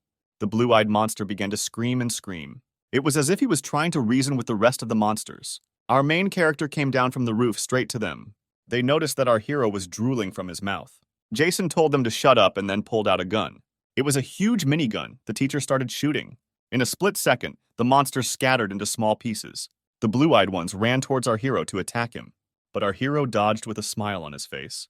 He began to climb to the roof. Then he continued shooting from there with a machine gun. The building in which our hero was located began to petrify, turning into a kind of glowing stone. Jason quickly jumped off the roof. He tried to stay away from the stone monster. He thought he didn't have enough ammunition. He threw the machine gun aside. Pulling out his katana, he engaged in hand-to-hand combat with the monster. At the same time, he began to release his firepower. But the monster was not going to defend himself. He attacked in response. The rock and the flame collided, and a strong wind arose. The blue-eyed people tried to trample our hero, but he knew how to react quickly and dodged the attack. He immediately launched a fire attack. Parts of the stones that were on the monster's body scattered in different directions, causing chaos in the area. At this time, Amir was sitting on the roof. He and his comrades watched the battle and were shocked. The girl behind her remembered her conversation with Jason. Standing in an armory, he was asked if he was going to form a team. Jason replied that he was not going to form a team. He told the girl he wasn't sure he could use it. There was a crash and dust rose. The monster did not stop attacking our hero, but he successfully dodged all attacks. Approaching the monster, Jason tried to attack it, but he began to release some energy from his mouth. Jason thought that the sword was too short and would not be able to hit his heart. He erected a barrier in front of himself. The monster fired lightning from its mouth directly at our hero. The Elder's barrier withstood the attack of the blue-eyed monster. Suddenly, torpedoes began to appear behind our hero. Using his power, he directed them towards the monster. The monsters looked into the air. Some of them even managed to escape. Jason smiled, laughing and saying there would be a big explosion. All torpedoes were aimed towards the monster. He, in turn, tried to defend himself by raising a stone shield above himself. There was an explosion that destroyed everything. Jason began pulling out artifacts. Some of them he had already used, others were new to him. By putting everything on himself, he released their power. Animals and horsemen appeared. They were ready for battle. Jason fell to his knees and thought that the effect was simply incredible, but the risks were great. The shield withstood the powerful explosion, leaving the monster unharmed. He screamed and got angry. At this moment, our main character had already put on his mask. He was overwhelmed with power. All of his combat skills increased several times. Even the air around them seemed distorted. The blue-eyed monster tried to attack our hero. He was furious. But everything seemed to slow down for him. Now his speed was several times greater than before. He immediately dodged the attack and headed towards the monster. Approaching him, he released a fireball, but the stone beast was able to defend himself. As soon as the smoke from the explosion cleared, Jason was already next to the monster. It pierced him, breaking his body. He moved very quickly. The blue-eyed man had no time to follow his actions and no time to defend himself. The monster regenerated, but Jason did not stop attacking it. He jumped straight onto the monster's head, gathering the remaining energy into his katana, after which he dealt him a colossal blow. Jason cut the monster in half and blood began to pour out of it. The monster was successfully defeated. At that very second, Jason fell to his knees and his strength gave out. He immediately took off his mask. His whole face was covered with sweat. His comrades on the roof watched the battle through binoculars. Suddenly, one of them said that it was all over. The soldiers on the nearby roof could not believe their eyes. They stood in bewilderment, discussing the battle. The colonel, bowing his head, ordered everyone to gather, after which he added that they had surrendered. After some time, everyone gathered again at the airbase. The rebels pointed their guns at the military. They, in turn, remained with their weapons lowered and their heads bowed. The colonel told Jason that he was transferring all his power to him. The rebels were glad to hear this, because the war between them was over. Amir exhaled lightly and Jason drank his coffee. Officials associated with Japan involved in radiation contamination of water and massacres will be thoroughly examined and punished. However, there was a long way ahead. There were no military forces here, and although the townspeople no longer had to work hard, the monsters surrounding the city of Geta made this place unsafe. Thanks to Jason, losses were kept to a minimum, but no matter how strong he is, he alone cannot guarantee the safety of all areas. Amir said that although military guards were organized, these people had never encountered monsters, so it would be difficult. Among themselves, the rebels said that they had never seen a squad destroy monsters so easily, after which Amir said that they have the banner of the Mac Guild. The sound of armor was heard. Blade, Elsa, and Ella moved forward. Scott and Robert walked not far behind them. The lieutenant colonel's detachment arrived from Seoul. The Mac Guild was brought before the rebels. They, in turn, were shocked that several groups of awakened people appeared before them at once, and their aura was terrifying. Amir said in a trembling voice that these were the people they were talking about recently. Jason confirmed that this was the Mac Guild. After some time, he added that from now on they were his allies. Each of them greeted Amir. He, in turn, began to talk about himself. He also apologized for greeting them sitting down. Scott pointed to Ella, said that they have excellent doctors. They will cure him. Robert drew attention to Layla and said that she was a celebrity. Elsa apologized, after which she turned to the teacher, saying that they had disobeyed the order, that she was ready to take full responsibility and was ready to accept the punishment. The superior men said that they had all agreed on a plan together, to which Jason replied that it was the right decision. They said that most of the monsters had been destroyed, to which Blade, laughing, said that they left the monsters starting from the 4th level to the Master. The situation changed instantly after his arrival. Everything happened quickly and in an organized manner. They also took care of the monsters leading to Geta. At the same time, they devoted themselves to rebuilding the city. Mass treatment of the wounded began in hospitals. Amir also felt better every day. In addition, they did not forget to get rid of traitors. Jason devoted himself only to destroying the most powerful monsters. Elsa said that 3 monsters of the 3rd level and 2 individuals of the 4th live in this area. Gary was talking about sending armored vehicles to guard the nuclear power plant. Jason gave the orders. She had to prepare the medical supplies. Kate had to use the incense burner to focus on protecting this place. At that moment, the screams of monsters were heard at the nuclear power plant. A crowd of monsters tried to enter the station.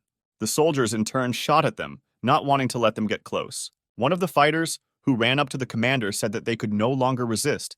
The armored vehicles were completely destroyed by a level 4 monster. He replied to gather all the people in one place. The level 4 monster was getting closer and closer. The fighters lined up and prepared for battle. A green-eyed creature appeared in front of them, when suddenly the monster's attention focused on the sky. An explosion occurred, destroying the small monsters. It was our main character, the green-eyed one, who used magic to protect himself. The monster immediately began to use magic to attack our main character. A wall of water rose and some lines began to appear. The elder swung his sword, sending an aura towards the ice shield. The shield split and small fragments of the shield flew towards the monster, after which Jason dealt a crushing blow to the monster. A strong wind arose from the speed of our hero. The soldiers watching the battle could not believe their eyes. After dealing with this situation, they went to Seoul, where they were finally able to go out into the outside world after 6 months of living in hell, along with his relics like the king's divine bell, and also 2 powerful katanas. It seems the curse was not lifted. Maybe he didn't find a way. This room seems to be the information that he left for himself. Apparently everything here is very valuable. If he tried to remember everything that is in this room, he would have to fall into a near-death state even more. One day, at this moment, painful cries of creatures were heard in the cities. The guild fighters shot them, but they were able to move a little further. The 2nd-level monsters were able to defeat ordinary fighters. They, in turn, began to retreat so that their ranks would not decrease further. Elsa also participated in the battle. Using his strength, he delivered devastating blows, charging the bullets with his energy. Blade fought as a team with her and also attacked creatures. His blows were much more useful than Elsa's. The fight ended. Elsa radioed that they had successfully completed it. Eva and Robert joined them and also said that they had cleared the mountain from the other side. From the east, Julie also reported that all was clear. Gary, hearing the message that it was his turn, ordered everyone to get ready. In front of them stood huge 155 mmKN 179 guns. Huge explosions began to sound, sending smoke into the air. The soldiers guarded the bell by ringing it. The cannons were fired to clear the rest of the area. After some time, the explosion stopped and there was silence. The commandos stood up and watched everything through binoculars. They discussed how incredible this power was. They melted the bronze swords and will use them as projectiles. One of them said that he was ordered to form a machine gun unit. Gary started talking about absolute orders. Suddenly, the world collapsed, and a large number of people died without knowing the reason for what happened. After the army that was supposed to protect the people began to slowly lose their humanity, after the disaster, all the suffering fell on the survivors. Of course, they resisted the monsters in order to survive, but it took a lot of effort to get them at least some information. But the knowledge gained could not change the situation. First of all, monsters are incredibly powerful creatures. For example, if a detachment of troops can destroy a monster of the 2nd level, then even after regrouping it, will not be able to defeat a monster of the 4th level or higher. Weapons, strategy, tactics, alliances. All these elements have always placed man at the top of the food chain, but in the face of powerful monsters, they lost their importance. No one expected that a simple change of commander would directly change the situation. Suddenly, there were shouts that someone wanted to go to Japan. Gary asked what the reasons were for hunting a level 5 monster. Jason explained his position by saying that there is a man named Musashi living in Japan. I dreamed about him a few days ago, and moreover, he is sure that the incident in the city of Daegu is connected with him. He also said that the six-headed snake is now in China, but in any case, it may end up here. Before he left, Jason wanted to get rid of the powerful monsters. Jason also wanted to deal with the level 6 monster to ensure the safety of his comrades. They needed to show their true strength so that others would fear them. Our heroes fought a blue-level monster. As soon as they discovered him, they immediately started shooting at him. They also struck the bell to weaken it. The monster began to get angry because unknown forces began to take away his strength. A man was approaching him.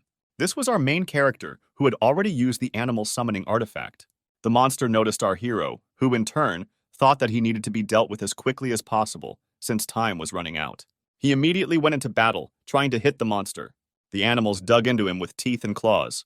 The sounds of battle could be heard throughout the area. Our hero's comrades were nearby and used their powers to help him. Blue-Eyed was losing. He was attacked by animals. Small fragments of fighting were scattered for several kilometers around. Our main character flew through the air using his strength. The entire personal detachment of the Major watched the battle. The fight did not stop for a few seconds. None of them could even catch their breath properly. Everyone was looking forward to victory. Jason's eyes suddenly took on a feral look. A second later, the animal was cut into 2 parts. Huge dust rose into the air. It seemed as if Jason and the monster had woken up in the air. Elsa radioed that the situation had been resolved. Gary tightened his grip on the radio and said it was a victory. All the fighters began to rejoice that the monster was defeated. At this time, it was night in Tokyo. The fighter who was next to Musashi said that everything would end very soon. Musashi, in turn, replied that how many people died did not matter at all, because after the victory, they would be able to join the ranks of the working regions of the guild. He thought that the six-headed snake would also invade them. This masked fighter also said that there had been no news or communication with the militants sent to those lands for a long time. Jason, Albert, and Gary were standing on the pier and discussing something. Jason told them to focus on the electricity and wait. He would contact them very soon. Gary asked the departing Jason if it was really a war. He also added that he never thought that he would be in the center of such events, to which he replied that one should not give in to emotions, only those that they have never seen. War can really appreciate this. Suddenly, shouts were heard that they were swimming. Gary continued to argue with Albert about Jason's words. The water was calm and it was deep night. Suddenly, the soldiers began to shout about the approaching ship. Everyone began to take up their fighting positions. They shouted that an unidentified vessel was approaching. Everyone should be on alert. The militants began to run out of the buildings, grab weapons, and line up. Shouts began to be heard over the loudspeaker asking them to stop and introduce themselves. Otherwise, they would start shooting. But the ship ignored them. After a few minutes of waiting, they opened fire on the ship. An explosion occurred and the ship was destroyed.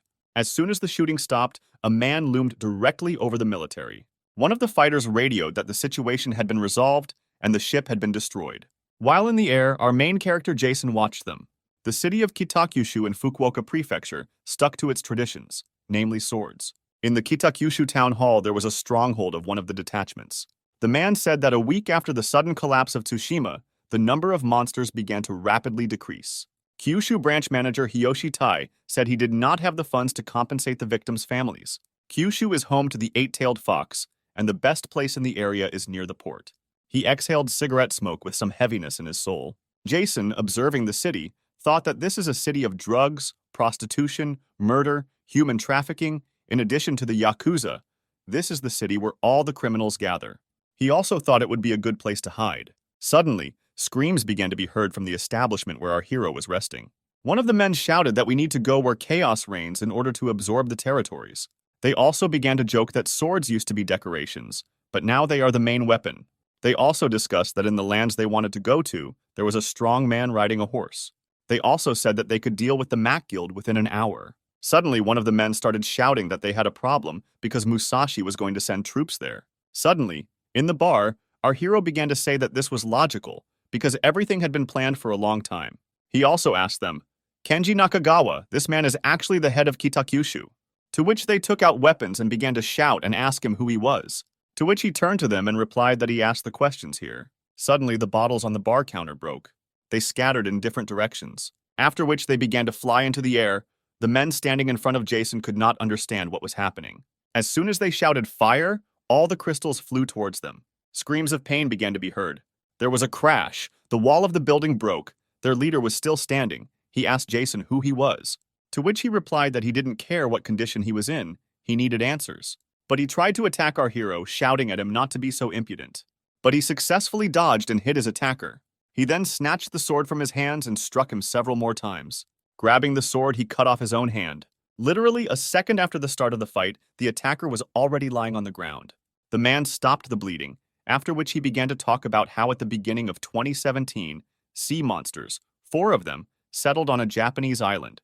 Subsequently, monsters began to appear everywhere. This was accompanied by earthquakes, typhoons, and tsunamis. After the disasters stopped, Japan was on the verge of destruction. It was at this time that the savior Mr. Musashi appeared in the country, drove out the monsters, and founded a new empire.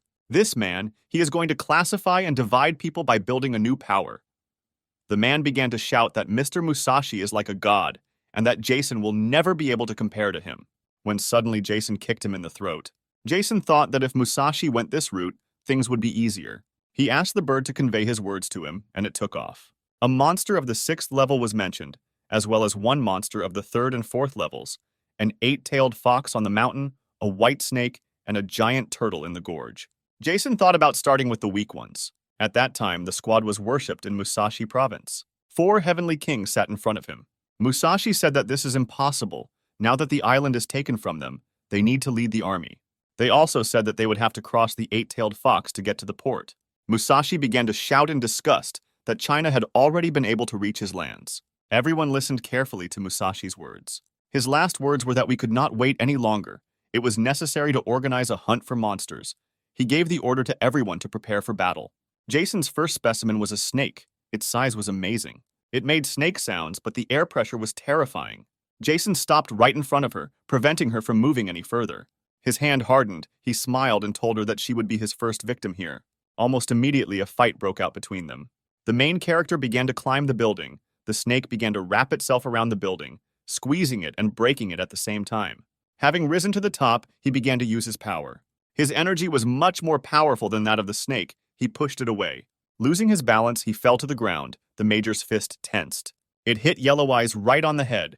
His sleeve could not stand it and began to tear. Victory was our main hero. Screams were heard in the port. The splashing of water could be heard for several kilometers around. A huge turtle reigned here. Seeing the man standing, he threw himself to the ground. She immediately ran in his direction. The teacher, in turn, looking at her, thought that she had an excellent physique. Gathering energy in his hand, he touched the ground and ice began to appear. A huge ice wall rose right in front of the running turtle. By hitting it directly with his head, he was able to break it. One of his heads was badly damaged, the other tried to eat our hero, but he managed to jump away. He broke everything in his path, dust rose. Flying in the air, Guild Leader Mac thought that the wall was 10 meters thick, and its strength exceeded the 8th level, but he was able to break it. Smiling, he thought that this was only the 5th level. Starting to gather his strength, he began to approach the turtle with incredible speed. A second later, he was already next to her. He had no time to react or defend himself. Jason struck with tremendous force and slashed the turtle. Victory again became our main character. As a result, our main character has already received a white snake crystal and a giant turtle crystal. At this time, people on Tsushima Island were screaming. One of the fighters told Elsa that most of the monsters in the area had been destroyed, and no second-level monsters had been found nearby. The girl, seeing the bird, extended her hand and then heard Jason's words. She shouted that they were going to Japan. The entire personal squad of our hero gathered around the table. Jason said that they would have to undergo thorough training. They did not have much time and experience there to defend themselves from enemy attacks. It is also impossible to know what is happening in other places. For now, it will be difficult for them to solve internal problems with their current combat power, even though they are threatened by Musashi and the 6 heads on both sides. Snakes that do not know how to distribute their forces for resistance. It was necessary to take the initiative into our own hands and begin preparations. Now there are no mass movements of high-ranking monsters throughout the country. 90% of all forces must be transferred to the south, and small groups should be left in different cities to protect the inhabitants, the major continued. He also said that once he penetrated Japan, The armored forces and the awakened were to move towards the island of Tsushima, in which case he said that he would contact them. They should provide protection and be ready. Everyone stood up and looked at our main character, thinking that it was not in vain that they chose him. At that time, in the ancient places where the snake and the turtle reigned, people's footsteps could be heard. A large number of militants were in a hurry somewhere. As they ran closer, they saw a dead white snake. Taya's face was covered in sweat. He couldn't believe his eyes. Approaching the port, they saw a dead turtle. Everyone was shocked, because who could defeat such powerful creatures? It scared them. In the afternoon, everyone returned to the city hall. No one could believe what they saw. The soldiers who remained to guard the building were also shocked by the stories of their comrades. They started talking to each other about how nice it was here, but the others were unhappy and arguments began between us. The security of the building was increased. Everyone was wondering what was going on here. The manager was puzzled by the disappearance of the monsters, because who could kill them? When Jason suddenly appeared in the chair in front of him, the manager, in turn, didn't even notice him right away. As soon as he saw him, he quickly attacked our hero. The sword moved with incredible speed, bringing it closer to our hero's neck.